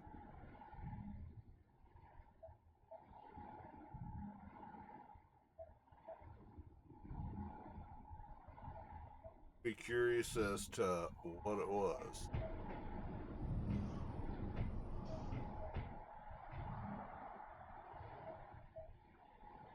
About this place. That's why I told my guards to let you pass. Energy low. I knew you'd come here instead of trying to run to Earth. After I told them of your activities on Mars. Gray, you can't get away with this, gritted Barry. He took another step, not toward Gray, but in the direction of Deus Anocta. Stand still, snapped the Arcane, weapon in his hand, very steady. I wanted to look around. His glittering eyes roamed about the control room. So this is the secret weapon of the crypt. I knew it'd be something my boys would be better off not seeing. No chance of a leak this way. Earth troops will find it, Barry threatened. An atomic bomb will take care of that, the Arcane countered smoothly. You won't be around to tell them about it, and neither will the girl. I'll keep the secret myself. Keeping his weapon trained on the two, Gray prowled about the room. Here's the ship's log. He thumbed through rapidly, not relaxing his vigilance for an instant. Left Earth in 2085, during the last Continental War. 2 scientists. A wrist. His hand swept to the body in the chair. That would be him. Witch-backers are often seeking power. Ship full of refugees from all lands. Average people. Going to establish a utopian world on Mars. He snapped the book shut. Ancestors of your savages, Gray, said Barry quietly. Yes, replied the Arcane. Brains killed each other off in the locked control room. Probably the keys to the ship's stores are locked in here with them. That left the others on their own. No sciences, no arts. They just farmed. What a clincher you almost had, Williams. His heat ray came up, leveled. Barry shuffled another half step. Craig Gray laughed harshly, his little black eyes sweeping over them. I'm crack shot, Williams. You can't rush me. But, just to be sure, you'll go first.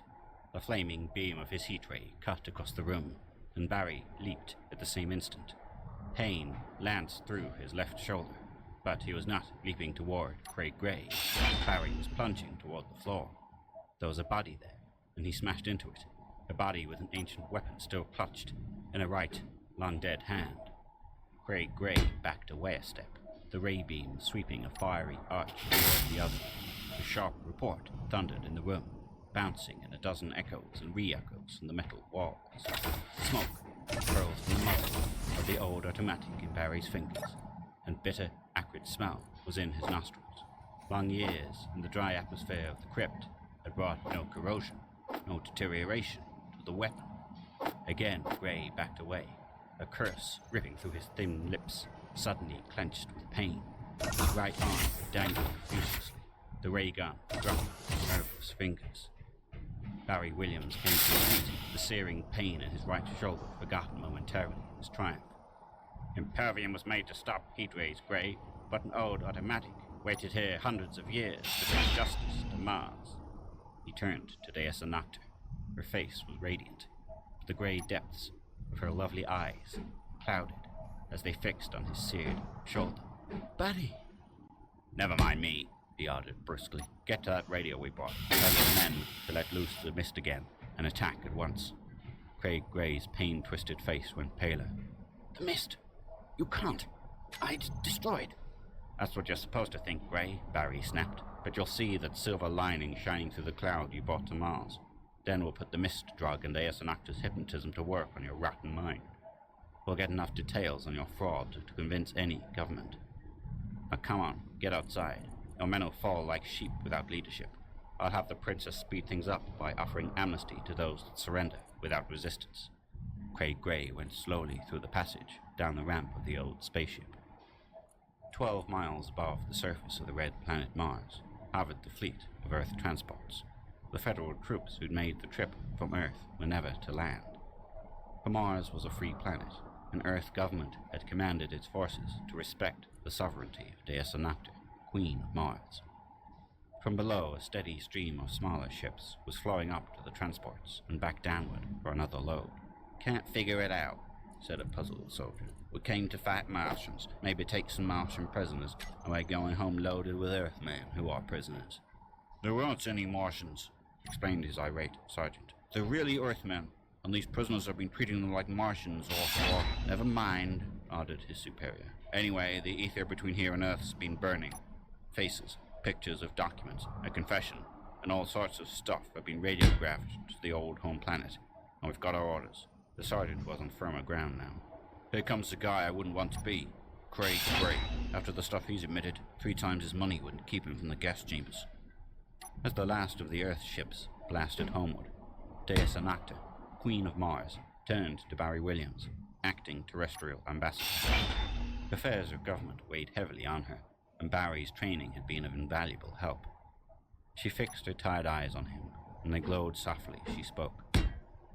And what will you do, Barry Williams? The permanent ambassador has been appointed and sent here. His blue eyes met her gaze.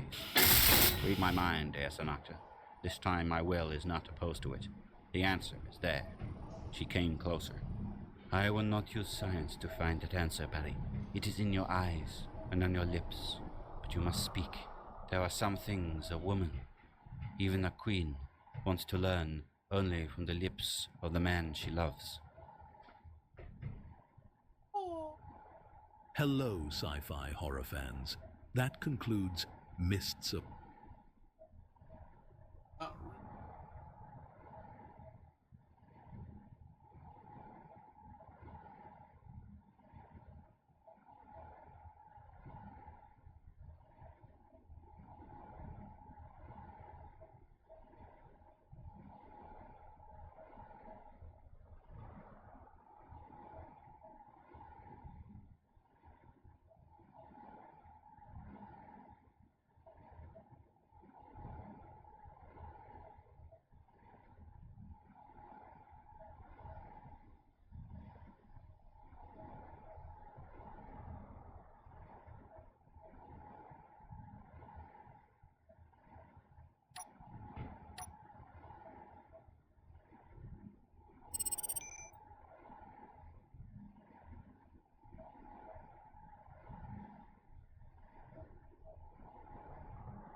Forget about that.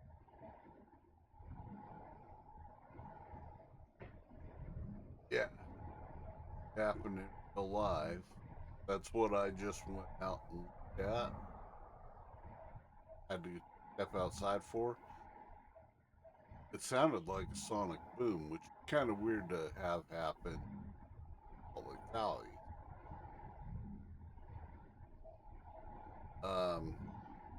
Unlikely that it was a meteor because no following siren. People coming outside wondering what the fuck that was. I mean, it's pretty loud. All the neighbors came out to look outside. It wasn't a fireworks, it was a single boom. The light flash. Quite a distance off.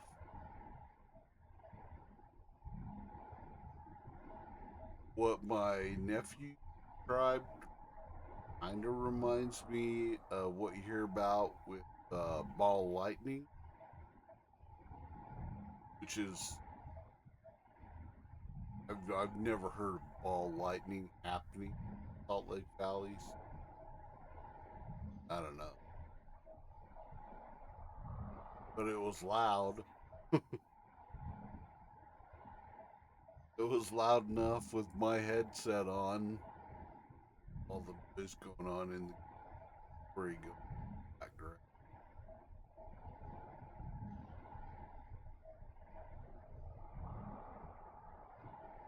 But I heard it. It sounded close.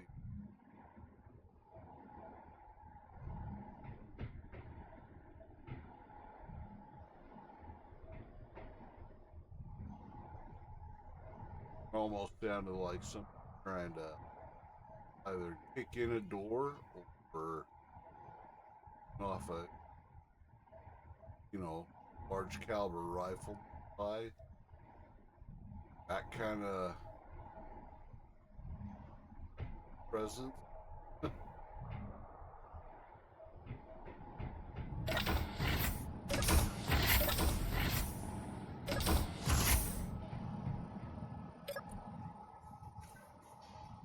We didn't have the sharp crack like a rifle.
Could be meteor.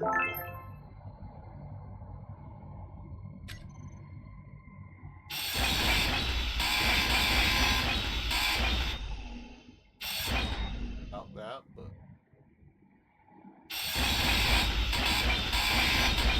a lot unheard.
kind of cool.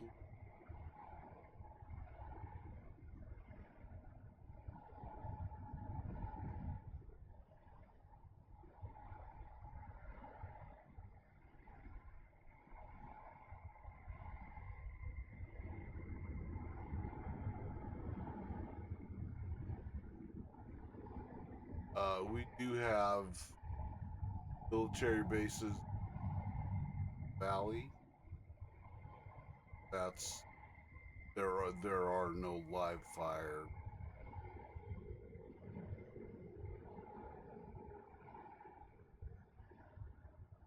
The closest armed place to me, right west of me, airport. Houses.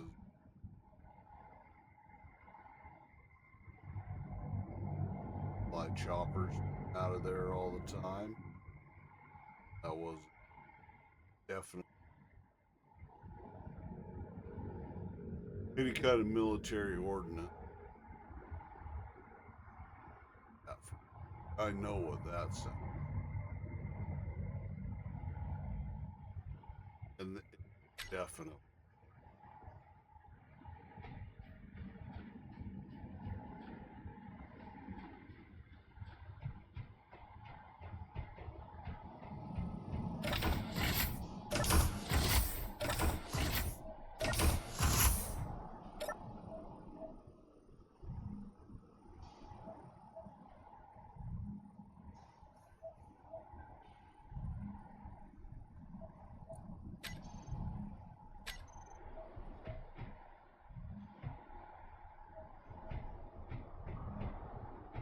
Okay, we got a cool.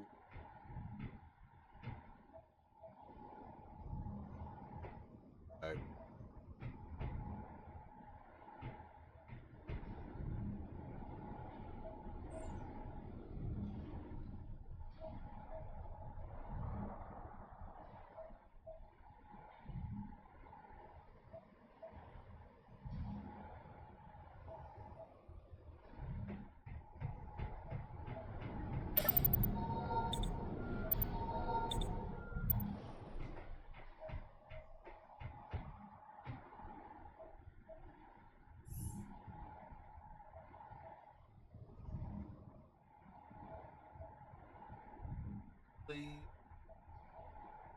Type of meteorite entering the atmosphere.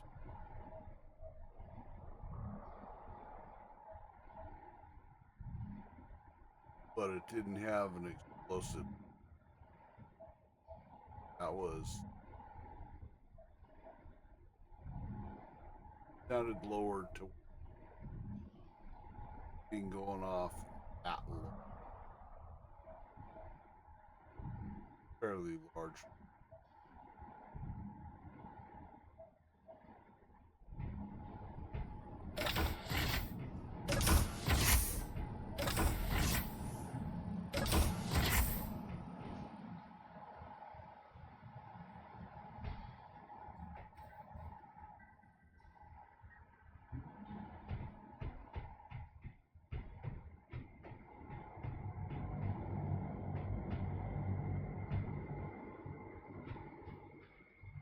Like I said, I haven't heard any sirens going off. Normally, I would. So something that's only happened once hasn't.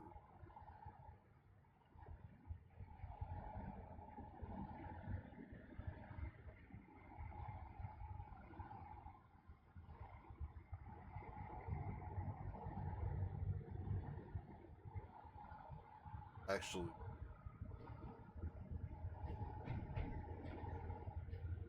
been.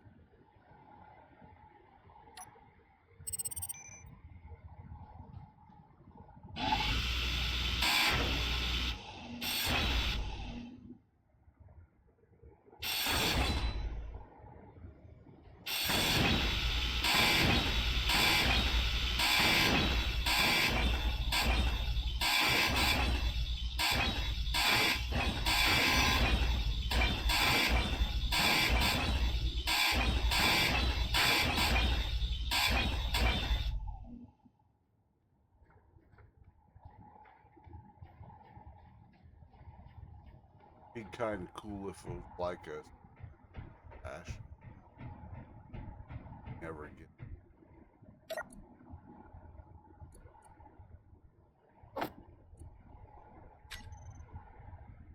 Because I'm sure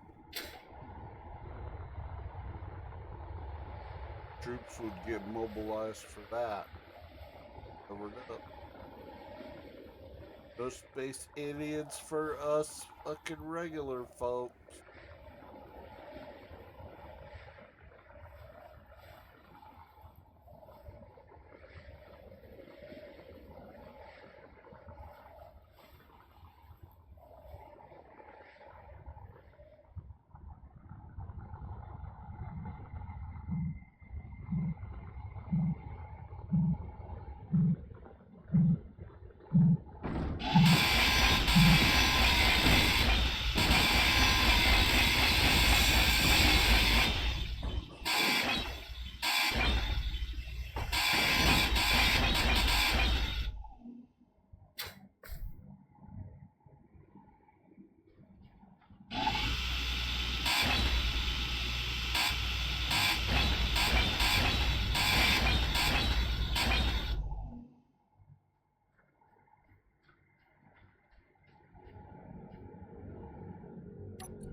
If I get it by an alien monster around tomorrow, at least you know why.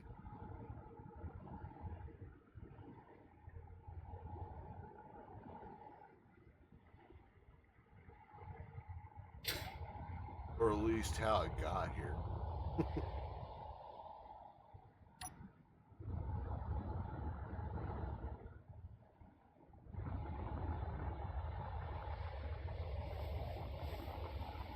Or if the zombie apocalypse starts, having how it goes. Base back.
Energy low.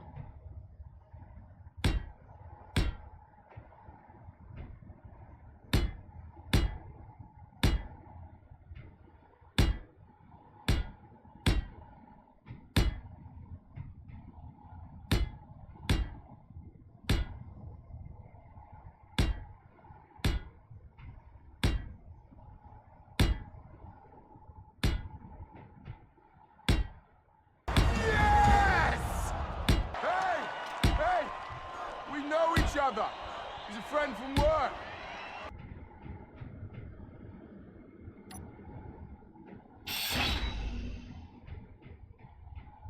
Wackles 135. New of the raid. Down alerts are not working.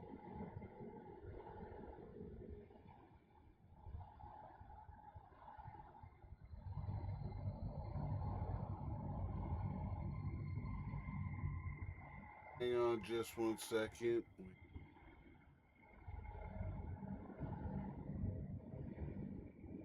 Thank you for the raid. Thank you for coming in and sharing your community with me.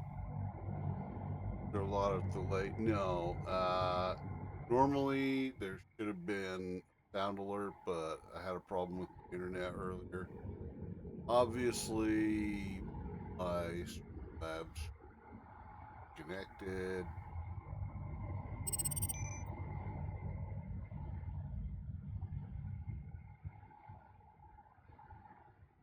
But we'll do this.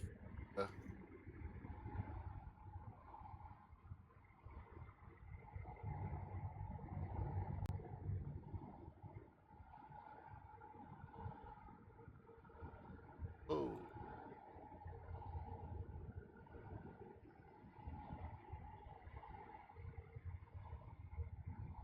Got out. Because I can't hear him. What? Because I can't hear him. Can't hear me?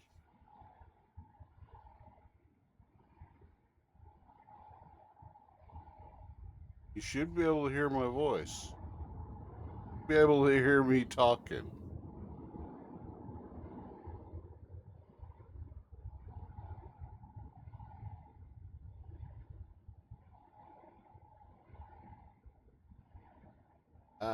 Everything is disconnected.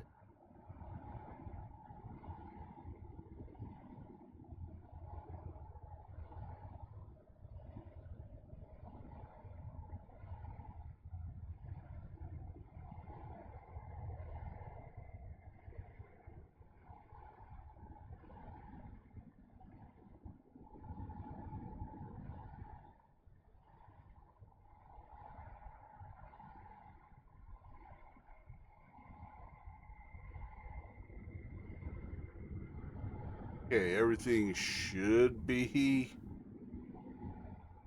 back to working again. We'll test it in case. Fuck this shit, I'm out. Fuck this shit, I'm out. No thanks, don't mind me. I'ma just grab my stuff and leave. Excuse me, please. Fuck this shit, I'm out. No. Fuck this shit, I'm out. Alright then. I don't know what the fuck just happened, but I don't really care. I'ma get the fuck up out of here. Fuck this shit, I'm out. Again, thank you for the raid. Thank you for bringing your peeps over. Appreciate it.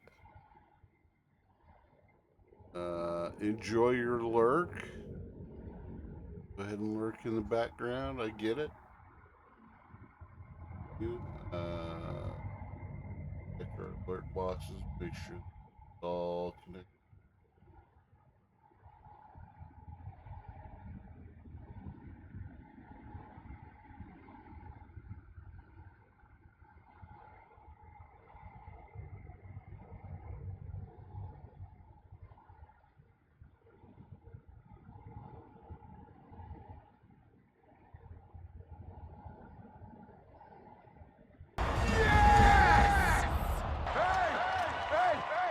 We know minute or two. Probably because everything was disconnected.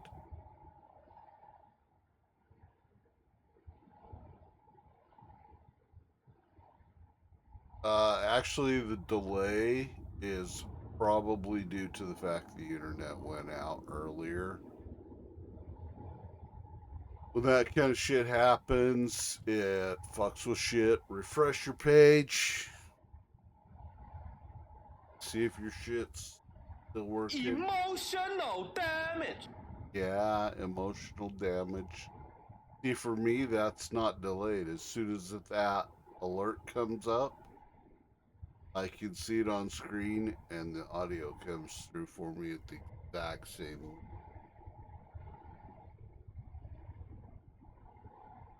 Everything's reconnected. Everything's tied back in now. Should all be working together.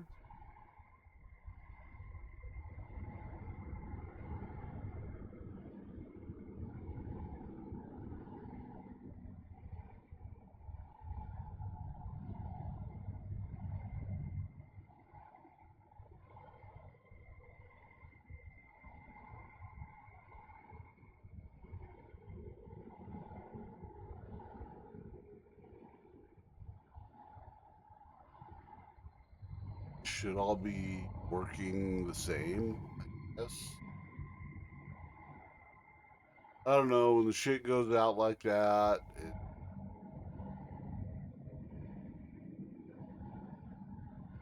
speaking of which, internet going out, I wonder if that may have been like a transformer explosion. Normally that would warrant sirens.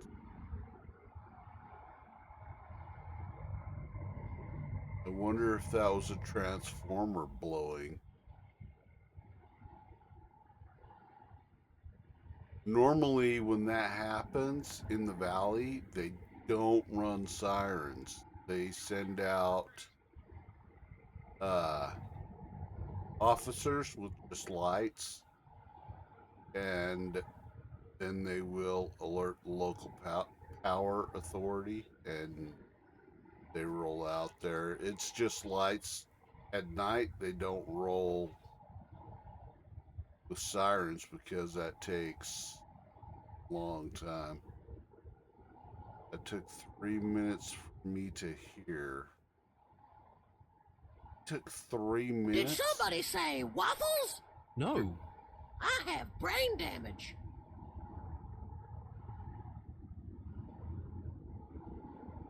Okay. I'm that.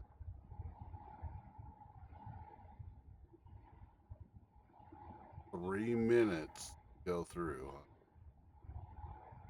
Because I mean, for me. That's going off as soon as I see it pop up. I can hear it.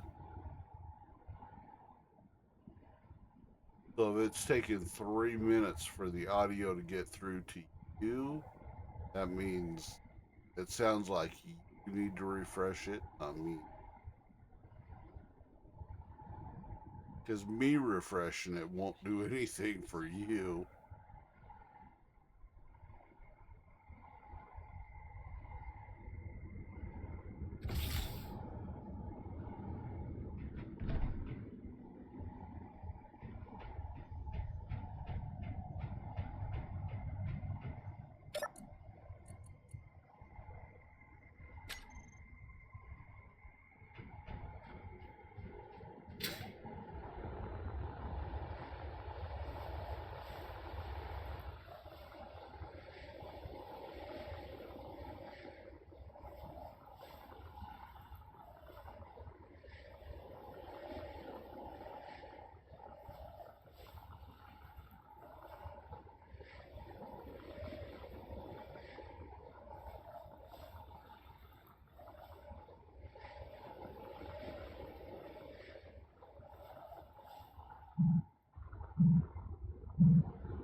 Yeah, see.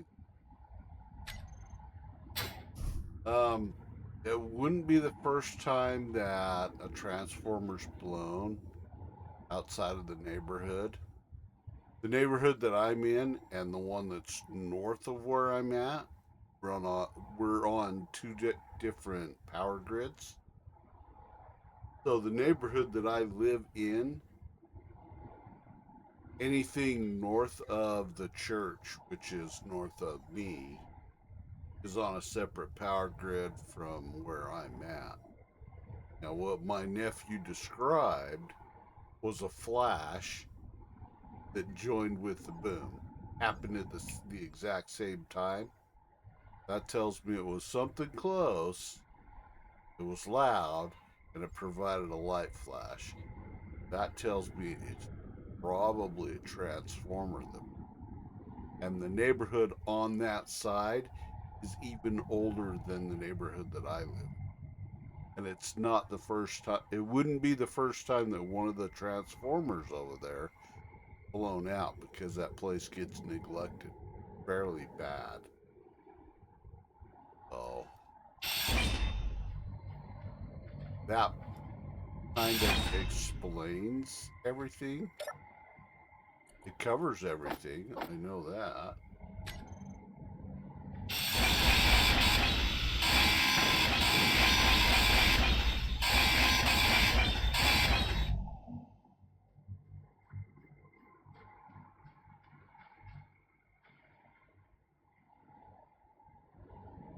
Yeah, see, okay.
Boop, boop, boop.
Which mobile sucks balls?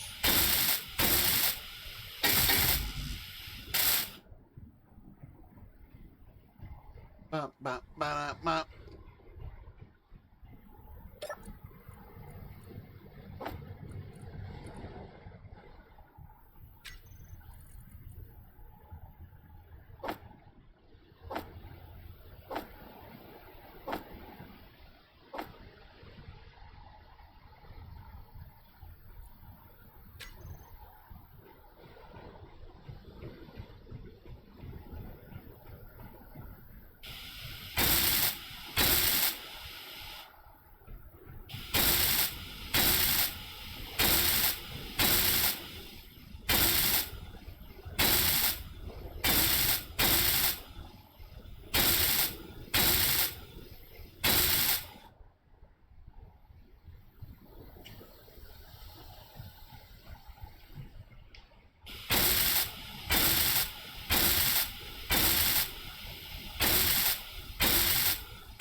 Energy low.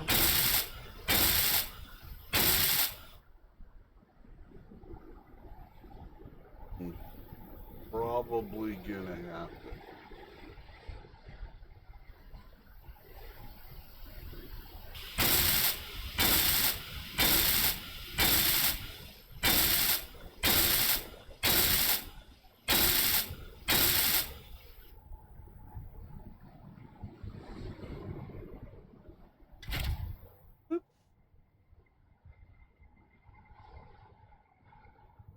How is it now?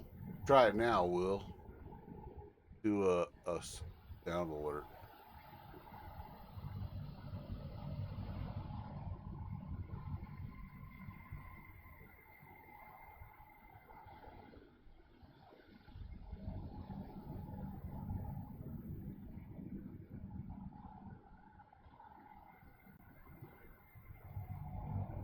And that boom came from north though.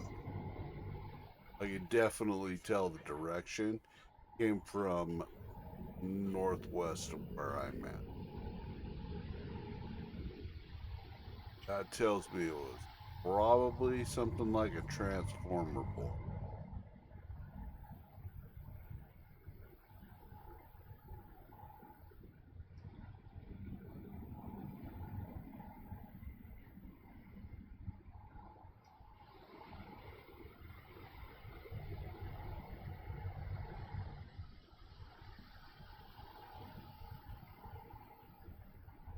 So until I hear otherwise, or until I get abducted by aliens, I'm gonna say it was a transformer that.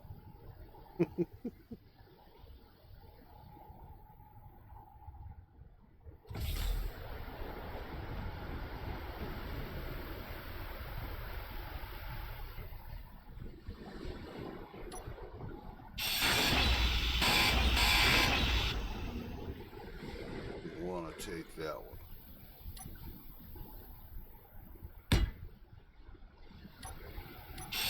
Okay. Better?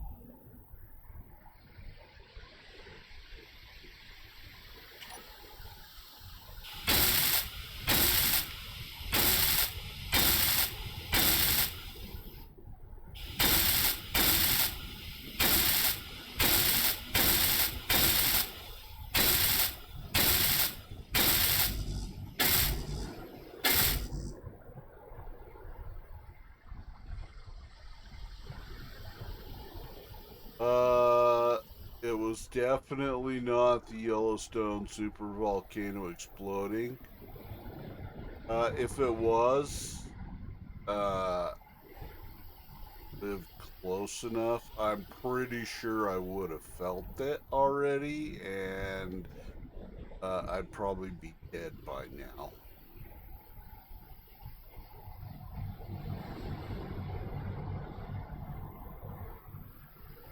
Just saying.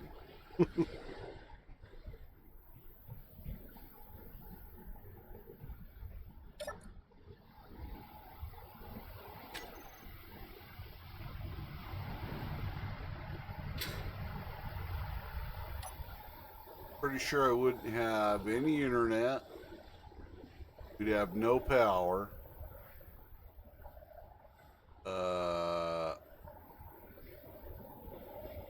Pretty sure it would flatten a lot of the stuff here in the valley. Because it's so big and so close.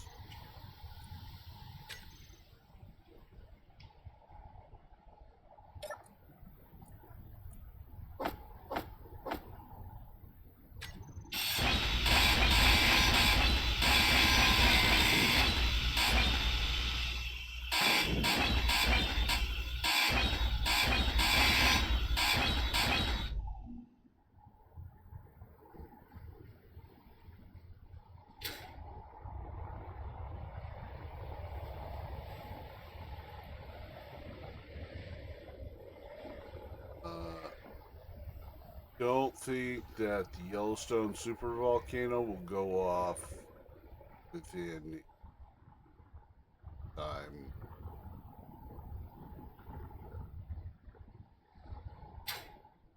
Not in my lifetime, I know that.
I mean, it could be something devastating.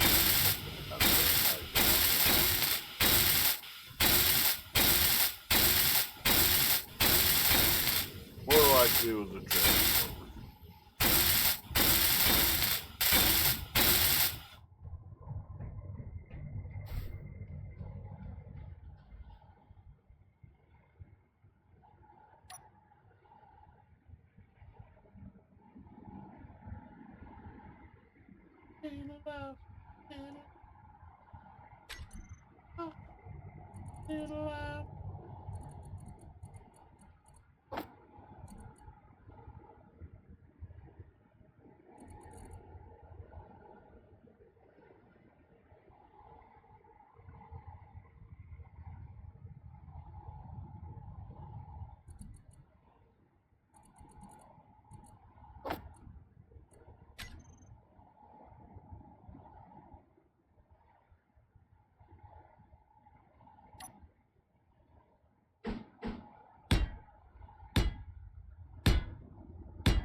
Canadian volcanoes in Washington and Oregon.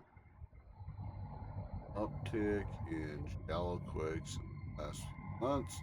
Not to mention Mount St. Helens had that venting. True.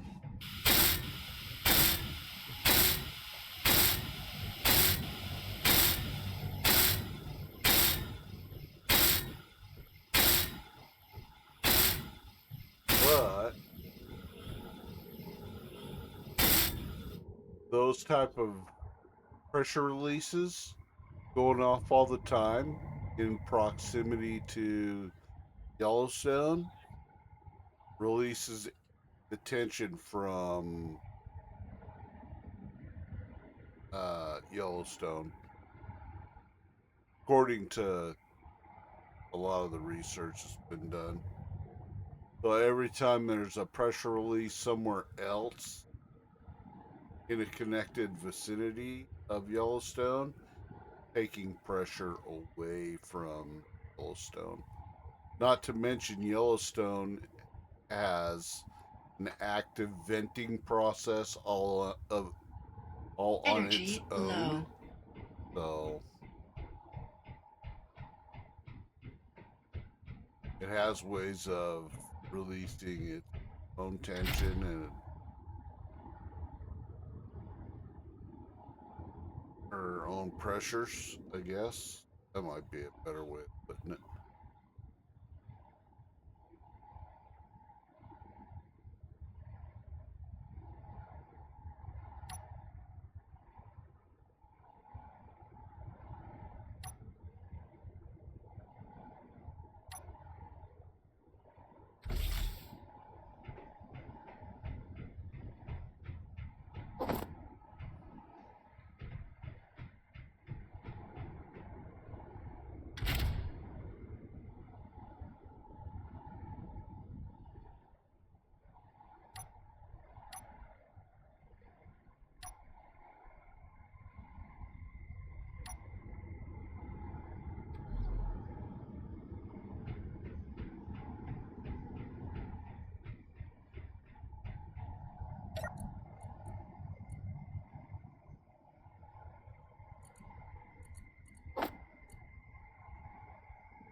It.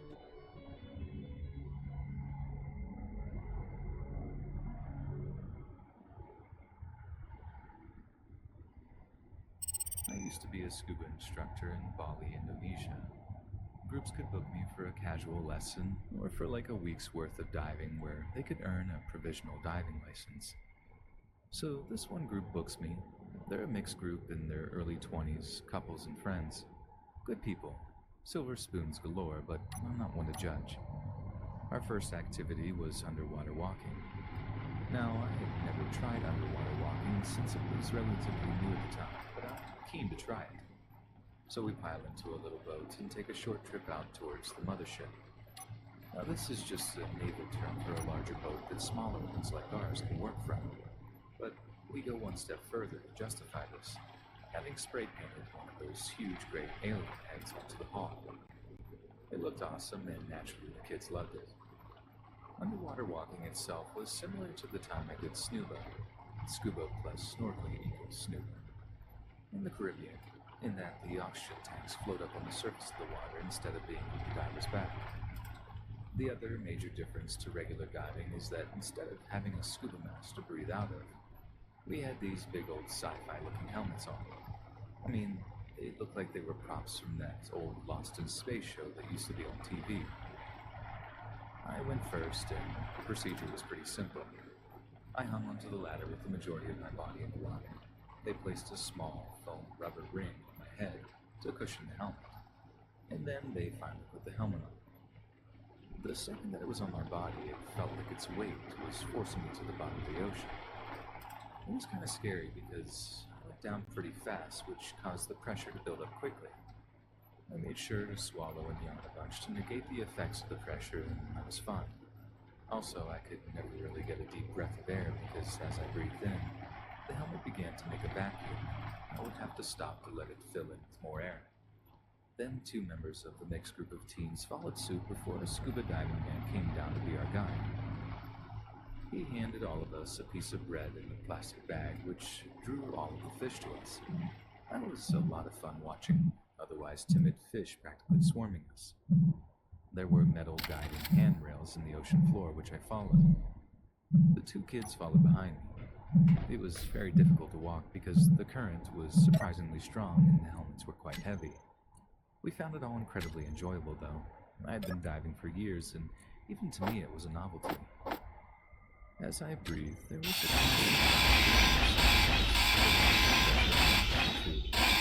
It was kind of annoying, but it meant what I was getting at, which was obviously good.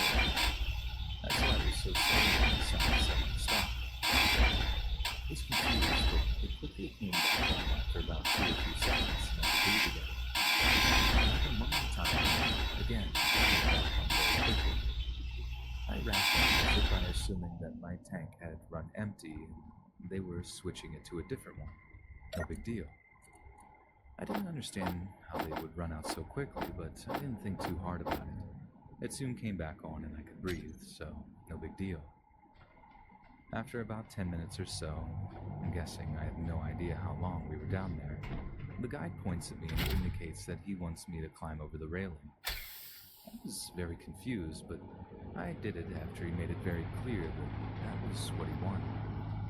It was kind of hard to see out any peripherals out of the mass, so it was easy to get lost. I looked back behind me to make sure that the teenagers saw where I went and didn't get lost. We made eye contact, so I assumed we were all good, then turned back around to follow the guide.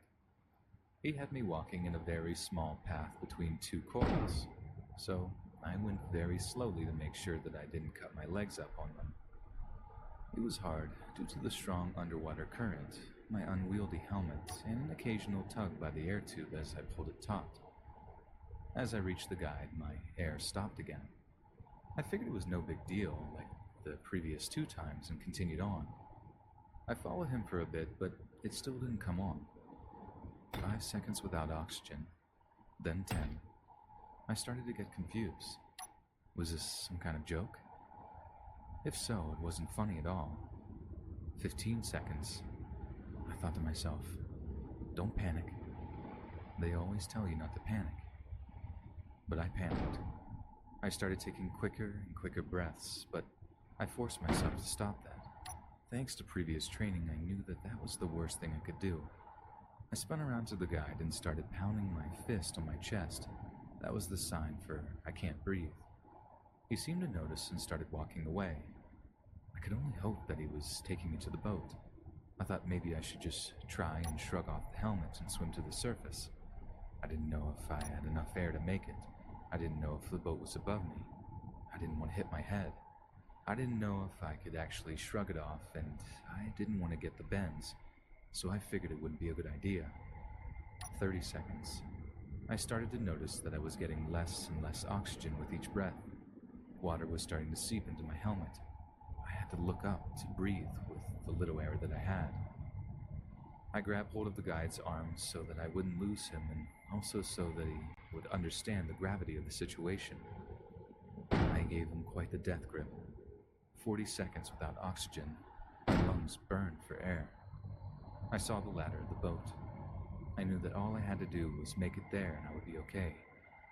I must have gotten some sort of adrenaline rush with the renewed hope because I almost forgot about my lack of air. I fumbled for the ladder for a few seconds. It was hard to tell distances through the helmet because it had a bit of a magnifying aspect to it, before I grabbed it and started pulling myself up. As I broke the surface, air came rushing back into my helmet and I took a nice deep breath. Breathing had never felt better. It was definitely the scariest experience of my life. I categorically would not recommend underwater walking to anyone.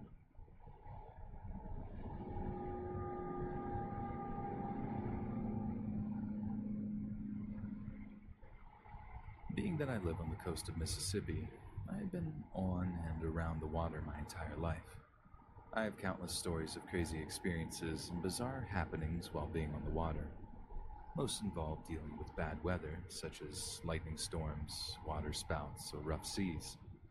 Those can be awesomely frightening, but the craziest things that I've seen have happened while working on fishing charter boats. But the one job that always sticks with me, and the one I would consider the biggest eye-opener, occurred back in 2010, when the Deepwater Horizon oil rig blew and began spewing oil into the Gulf of Mexico. BP, after realizing to a certain extent how vast the spill was, began a program that allowed owners of boats to register and participate in the cleanup efforts along the coastline. Those that were lucky enough to be accepted into the program sometimes took advantage of an awesome opportunity to do something good for the environment and made some serious money from it while, at the same time, preventing others from getting into the program who would have actually helped. That's somewhat mentioned later, but overall is a story for another discussion. So being that the water that I had basically grown up on was being destroyed, I couldn't just sit back and not do anything. I went and got hazmat certified. Then through certain contacts, I first started working on a 127-foot charter boat that would normally go out to the Chandeleur Islands, located off the coast of Louisiana, for several days and nights and drop skiffs in the water where clients were guided around the islands to fish. Also, I would suggest if anyone has the opportunity to go out to these islands, please do. It's absolutely incredible there and the fishing is always superb. Anyway, back to the story. I was working on this boat for about 2 weeks before I was transferred to an offshore division that consisted of about a dozen boats. These boats were strictly personal fishing and commercial charter boats, with the largest being 57 feet and an average price of around $100,000. A couple of the other boats had to be worth well over $1 million conservatively. Our job was to leave at the crack of dawn and go out looking for oil or any marine life that may have been impacted by the spill.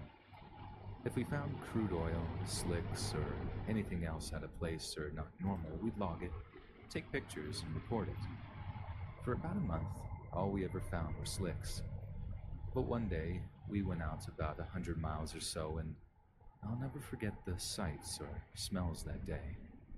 The crude oil, which we called mud, because that is exactly what it looked like, was everywhere and ridiculously thick.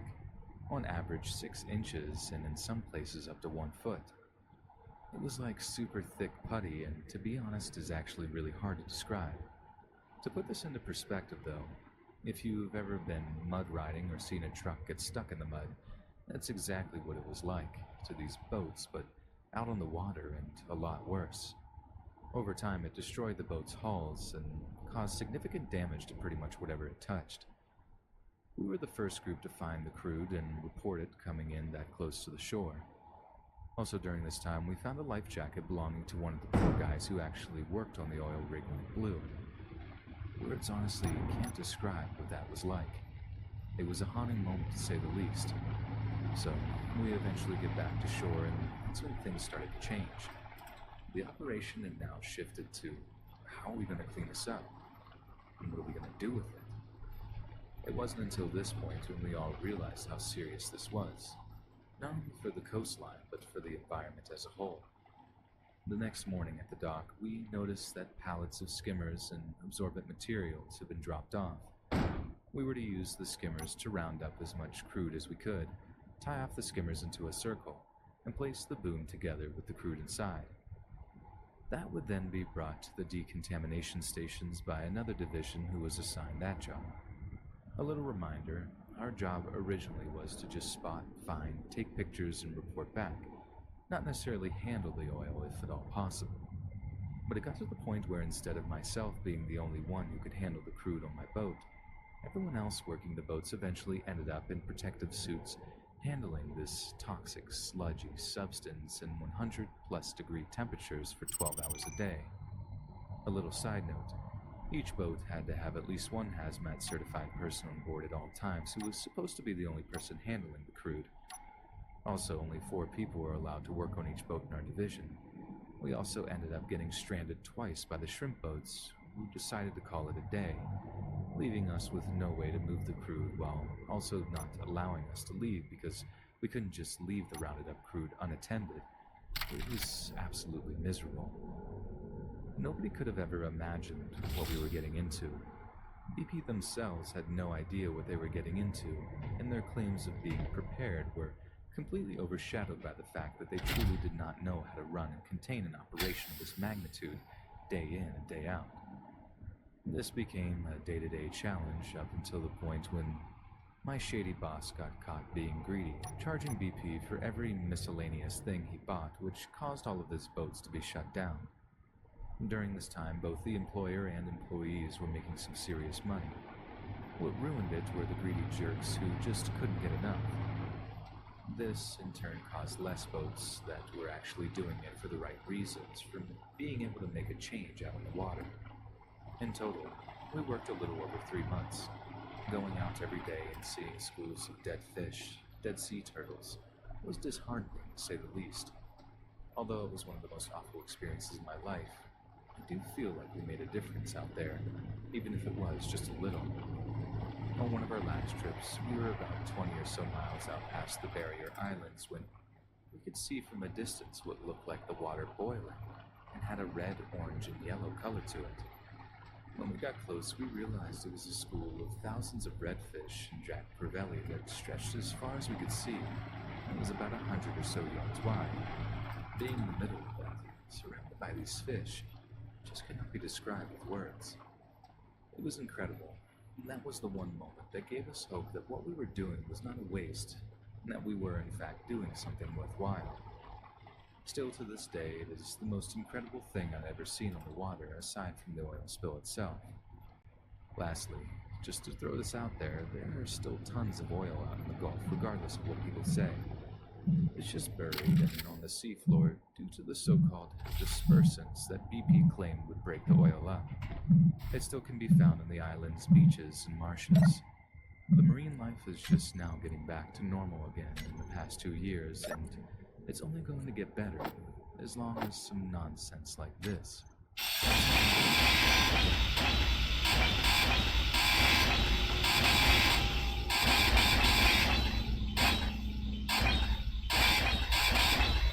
year 2001 was the 60th anniversary of the sinking of the British HMS Hood and the German battleship Bismarck. The 1941 was a faithful year for countless other ships at the sea, including the SS Britannia, on which I happened to be a passenger. At the beginning of 1941, I was in Cornwall working on a small team providing power for a new station for cable and wireless.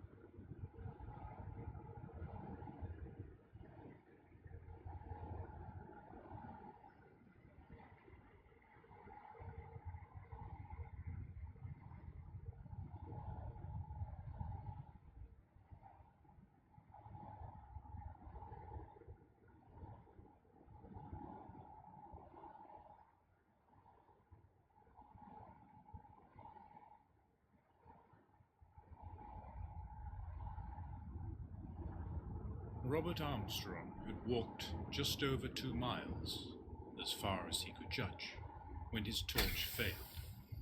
He stood still for a moment, unable to believe that such a misfortune could really have befallen him. Then, half maddened with rage, he hurled the useless instrument away. It landed somewhere in the darkness, disturbing the silence of this little world. A metallic echo came ringing back from the low hills. Then, all was quiet again. This, thought Armstrong, was the ultimate misfortune. Nothing more could happen to him now. He was even able to laugh bitterly at his luck, and resolved never again to imagine that the fickle goddess had ever favoured him. Who would have believed that the only tractor at Camp 4 would have broken down when he was just setting off for Port Sanderson? He recalled the frenzied repair work, the relief when the second start had been made, and the final debacle when the Caterpillar trek had jammed. It was no use regretting the lateness of his departure. He could not have foreseen these accidents, and it was still a good 4 hours before the Canopas took off. He had to catch her, whatever happened. No other ship would be touching this world for another month. Apart from the urgency of his business, 4 more weeks on this out-of-the-way planet were unthinkable. There had been only one thing to do. It was lucky that Port Sanderson was little more than 6 miles from the camp. Not a great distance, even on foot. He had had to leave all his equipment behind, but it could follow on the next ship, and he could manage without it. The road was poor, merely stamped out of the rock by one of the board's 100-ton crushers, but there was no fear of going astray. Even now, he was in no real danger, though he might well be too late to catch the ship. Progress would be slow, for he dare not risk losing the road in this region of canyons and enigmatic tunnels that had never been explored. It was, of course, pitch dark. Here at the edge of the galaxy, the stars were so few and scattered that their light was negligible. The strange crimson sun of this lonely world would not rise for many hours, and although 5 of the little moons were in the sky, they could barely be seen by the unaided eye. Not one of them could even cast a shadow. Armstrong was not the man to bewail his luck for long. He began to walk slowly along the road, feeling its texture with his feet. It was, he knew, fairly straight, except where it wound through Carver's Pass. He wished he had a stick or something to probe the way before him, but he would have to rely for guidance on the feel of the ground. It was terribly slow at first, until he gained confidence. He had never known how difficult it was to walk in a straight line. Although the feeble stars gave him his bearings, again and again he found himself stumbling among the virgin rocks at the edge of the crude roadway. He was travelling in long zigzags that took him to alternate sides of the road. Then he would stub his toes against the bare rock and grope his way back onto the hard-packed surface once again. Presently, it settled down to a routine. It was impossible to estimate his speed. He could only struggle along and hope for the best. There were 4 miles to go. 4 miles, and as many hours. It should be easy enough, unless he lost his way. But he dared not think of that. Once he had mastered the technique, he could afford the luxury of thought. He could not pretend that he was enjoying the experience, but he had been in much worse positions before. As long as he remained on the road, he was perfectly safe. He had been hoping that, as his eyes became adapted to the starlight, he would be able to see the way. But he now knew that the whole journey would be blind. The discovery gave him a vivid sense of his remoteness from the heart of the galaxy. On a night as clear as this, the skies of almost any other planet would have been blazing with stars. Here, at this outpost of the universe, the sky held perhaps 100 faintly gleaming points of light, as useless as the 5 ridiculous moons on which no one had ever bothered to land. A slight change in the road interrupted his thoughts. Was there a curve here, or had he veered off to the right again? He moved very slowly along the invisible and ill-defined border. Yes, there was no mistake. The road was bending to the left. He tried to remember its appearance in the daytime, but he had only seen it once before. Did this mean that he was nearing the pass? He hoped so, for the journey would then be half completed. He peered ahead into the blackness, but the ragged line of the horizon told him nothing. Presently he found that the road had straightened itself again, and his spirits sank. The entrance to the pass must still be some way ahead. There were at least 4 miles to go. 4 miles. How ridiculous the distance seemed. How long would it take the Canopus to travel 4 miles? He doubted if any man could measure so short an interval of time. And how many trillions of miles had he, Robert Armstrong, travelled in his life?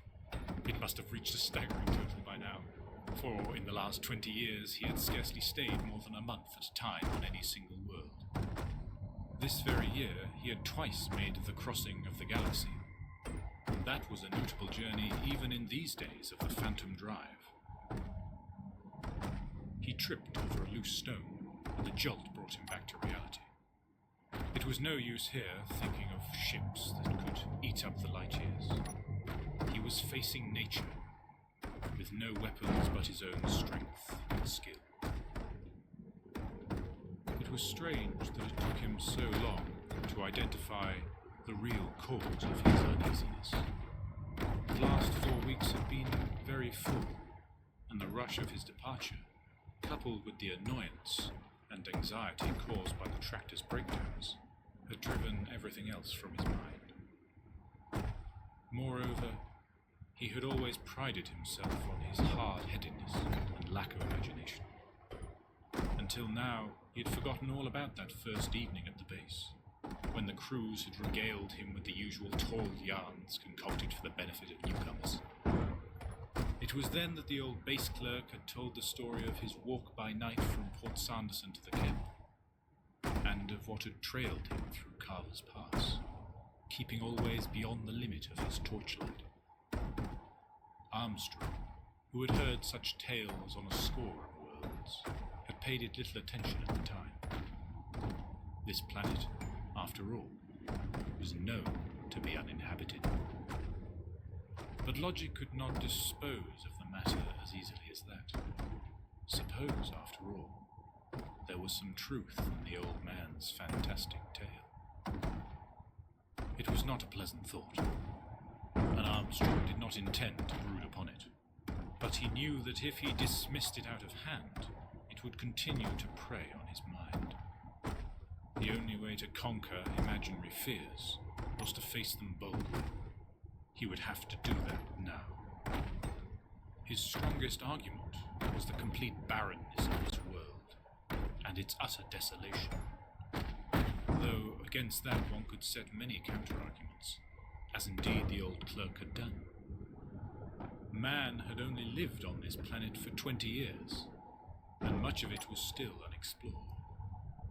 No one could deny that the tunnels out in the wasteland were rather puzzling, but everyone believed them to be volcanic vents. Though, of course, life often crept into such places. With a shudder he remembered the giant polyps that had snared the first explorers of Vargon III. It was all very inconclusive. Suppose, for the sake of argument, one granted the existence of life here. What of that? The vast majority of life forms in the universe were completely indifferent to man.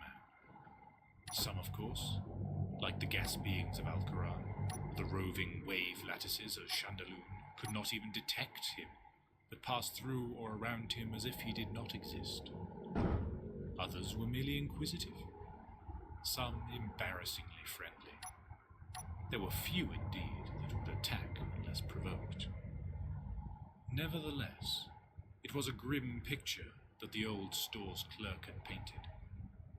Back in the warm, well-lighted smoking, with the drinks going around, it had been easy enough to laugh at it. But here, in the darkness, miles from any human settlement, it was very different. It was almost a relief when he stumbled off the road again, and had to grope with his hands until he found it once more. This seemed a very rough patch, and the road was scarcely distinguishable from the rocks around. In a few minutes, however, he was safely on his way again. It was unpleasant to see how quickly his thoughts returned to the same disquieting subject. Clearly, it was worrying him more than he cared to admit. He drew consolation from one fact. It had been quite obvious that no one at the base had believed the old fellow's story. Their questions and banter had proved that. At the time, he had laughed as loudly as any of them. After all, what was the evidence? A dim shape just seen in the darkness, that might well have been an oddly formed rock, and the curious clicking noise that had so impressed the old man. Anyone could imagine such sounds at night if they were sufficiently overwrought. If it had been hostile, why hadn't the creature come any closer? Because it was afraid of the light, the old chap had said. Well, that was plausible enough. It would explain why nothing had ever been seen in the daylight. Such a creature might live underground, only emerging at night. Damn it, why was he taking the old idiot's ravings so seriously? Armstrong got control of his thoughts again. If he went on this way, he told himself angrily, he would soon be seeing and hearing a whole menagerie of monsters. There was, of course, one factor that disposed of the ridiculous story at once. It was really very simple. He felt sorry he hadn't thought of it before. What would such a creature live on? There was not even a trace of vegetation on the whole of the planet. He laughed to think that the bogey could be disposed of so easily, and in the same instance felt annoyed with himself for not laughing aloud. Listen, it rocks and If he was so sure of his reasoning, why not whistle, or sing, or do anything to keep up his spirits? He put the question fairly to himself, as a text of his manhood. Half ashamed, he had to admit that he was still afraid. Afraid because there might be something in it after all. But at least his analysis had done him some good. It would have been better if he had left it there, and remained half convinced by his argument. But a part of his mind was still trying to break down his careful reasoning. It succeeded only too well, and when he remembered the plant beings of Xantil Major, the shock was so unpleasant that he stopped dead in his tracks. Now, the plant beings of Xantil were not in any way horrible. They were, in fact, extremely beautiful creatures. But what made them appear so distressing now was the knowledge that they could live for indefinite periods with no food whatsoever. All the energy they needed for their strange lives, they extracted from cosmic radiation. And that was almost as intense here as anywhere else in the universe. He had scarcely thought of one example before others crowded into his mind, and he remembered the life form on Trantor Beta, which was the only one known capable of directly utilizing atomic energy. That too had lived on an utterly barren world, very much like this. Armstrong's mind was rapidly splitting into two distinct portions, each trying to convince the other, and neither really succeeded. He did not realize how far his morale had gone until he found himself holding his breath, lest it conceal any sound from the darkness about him. Angrily, he cleared his mind of the rubbish that had been gathering there, and turned once more to the immediate problem. There was no doubt that the road was slowly rising, and the silhouette of the horizon seemed much higher in the sky. The road began to twist, and suddenly he was aware of great rocks on either side of him. Soon, only a narrow ribbon of sky was still visible, and the darkness became, if possible, even more intense. Somehow he felt safe. It meant he was protected except in two directions. Also, the road had been levelled more carefully, and it was easy to keep it. Best of all, he knew now that the journey was more than half completed. For a moment, his spirits began to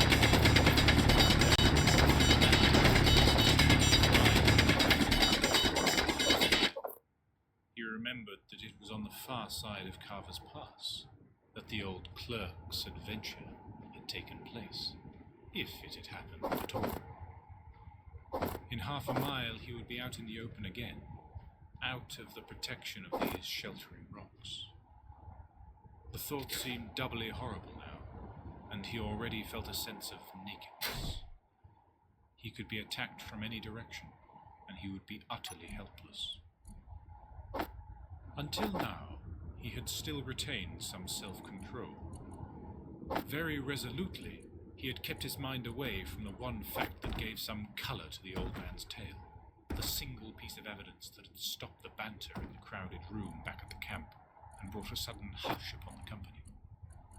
Now, as Armstrong's will weakened, he recalled again the words that had struck a momentary chill, even in the warm comfort of the base building. The little clerk had been very insistent on one point. He had never heard any sound of pursuit from the dim shape sensed, rather than seen at the limit of his light. There was no scuffling of claws or hooves on rock, not even the clatter of displaced stones. It was as if, so the old man had declared in that solemn manner of his, as if the thing that was following could see perfectly in the darkness, and had many legs or pads, so that it could move swiftly and easily over the rock, like a giant caterpillar or one of the carpet things on Kralpor 2. Yet, although there had been no noise of pursuit, there had been one sound the old man had caught several times. It was so unusual that its very strangeness made it doubly ominous. It was a faint but horribly persistent clicking. The old fellow had been able to describe it very vividly, much too vividly for Armstrong's liking now. "Have you ever listened to a large insect crunching its prey?" he said. "Well, it was just like that. I imagine that a crab makes exactly the same noise with its claws when it clashes them together. It was a... what's the word? A chitinous sound." At this point, Armstrong remembered laughing loudly. Strange how it was all coming back to him now. But no one else had laughed, though they had been quick to do so earlier. Sensing the change of tone, he had sobered at once, and asked the old man to continue his story. How he wished now that he had stifled his curiosity. It had been quickly told. The next day, a party of skeptical technicians had gone into the no-man's land beyond Carver's Pass. They were not skeptical enough to leave their guns behind, but they had no cause to use them, for they found no trace of any living thing. There were the inevitable pits and tunnels, glistening holes down which the light of the torches rebounded endlessly until it was lost in the distance. But the planet was riddled. Though the party found no sign of life, it discovered one thing it did not like at all. Out in the barren and unexplored land beyond the pass, they had come upon an even larger tunnel than the rest. Near the mouth of that tunnel was a massive rock, half embedded in the ground, and the sides of that rock had been worn, as if it had been used as an enormous whetstone. No less than 5 of those present had seen this disturbing rock. None of them could explain it satisfactorily as a natural formation, but they still refused to accept the old man's story. Armstrong had asked them if they had ever put it to the test. There had been an uncomfortable silence. Then, Big Andrew Hargreaves had said, "Hell, who'd walk out to the pass at night just for fun?" and had left it at that. Indeed, there was no other record of anyone walking from Port Sanderson to the camp by night, or, for that matter, by day. During the hours of light, no unprotected human being could live in the open, beneath the rays of the enormous, lurid sun that seemed to fill half the sky. And no one would walk 6 miles wearing radiation armor if the tractor was available. Armstrong felt he was leaving the pass. The rocks on either side of him were falling away, and the road was no longer as firm and well packed as it had been. He was coming out into the open plain once more, and somewhere not far away in the darkness was that enigmatic pillar that might have been used for sharpening monstrous fangs or claws. It was not a reassuring thought, but he could not get it out of his mind. Feeling distinctly worried now, Armstrong made great effort to pull himself together.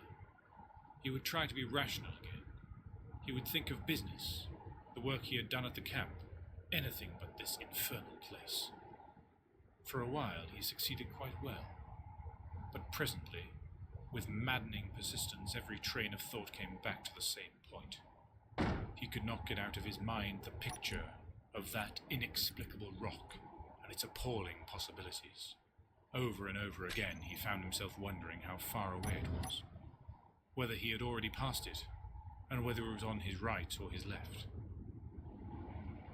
The ground was quite flat again, and the road drove on, straight as an arrow. There was one gleam of consolation. Port Sanderson could not be much more than 2 miles away. Armstrong had no idea how long he had been on the road. Unfortunately, his watch was not illuminated, and he could only guess at the passage of time. With any luck, the Canopus would not take off for another 2 hours at least. But he could not be sure. And now another fear began to enter his mind. The dread that he might see a vast constellation of lights rising swiftly into the sky ahead, and know that all this agony of mind had been in vain. He was not zigzagging so badly now, and seemed to be able to anticipate the edge of the road before stumbling off it. It was probable, he cheered himself by thinking, that he was travelling almost as fast as if he had a light. If all went well, he might be nearing Port Sanderson in 30 minutes, a ridiculously small space of time. How he would laugh at his fears when he strolled into his already reserved stateroom in the Canopus, and felt that peculiar quiver as the Phantom Drive hurled the great ship far out of the system, back to the clustered star clouds near the centre of the galaxy, back towards Earth itself, which he had not seen for so many years. One day, he told himself, he really must visit Earth again. All his life he had been making the promise, but always there had been the same answer: lack of time. Strange, wasn't it, that such a tiny planet should have played so enormous a part in the development of the universe, should even have come to dominate worlds far wiser and more intelligent than itself. Armstrong's thoughts were harmless again, and he felt calmer. The knowledge that he was nearing Port Sanderson was immensely reassuring, and he deliberately kept his mind on familiar, unimportant matters. Carver's Pass was already far behind, and with it that thing he no longer intended to recall. One day, if he ever returned to this world, he would visit the pass in the daytime and laugh at his fears. In 20 minutes now, they would have joined the nightmares of his childhood. It was almost a shock, though one of the most pleasant he had ever known,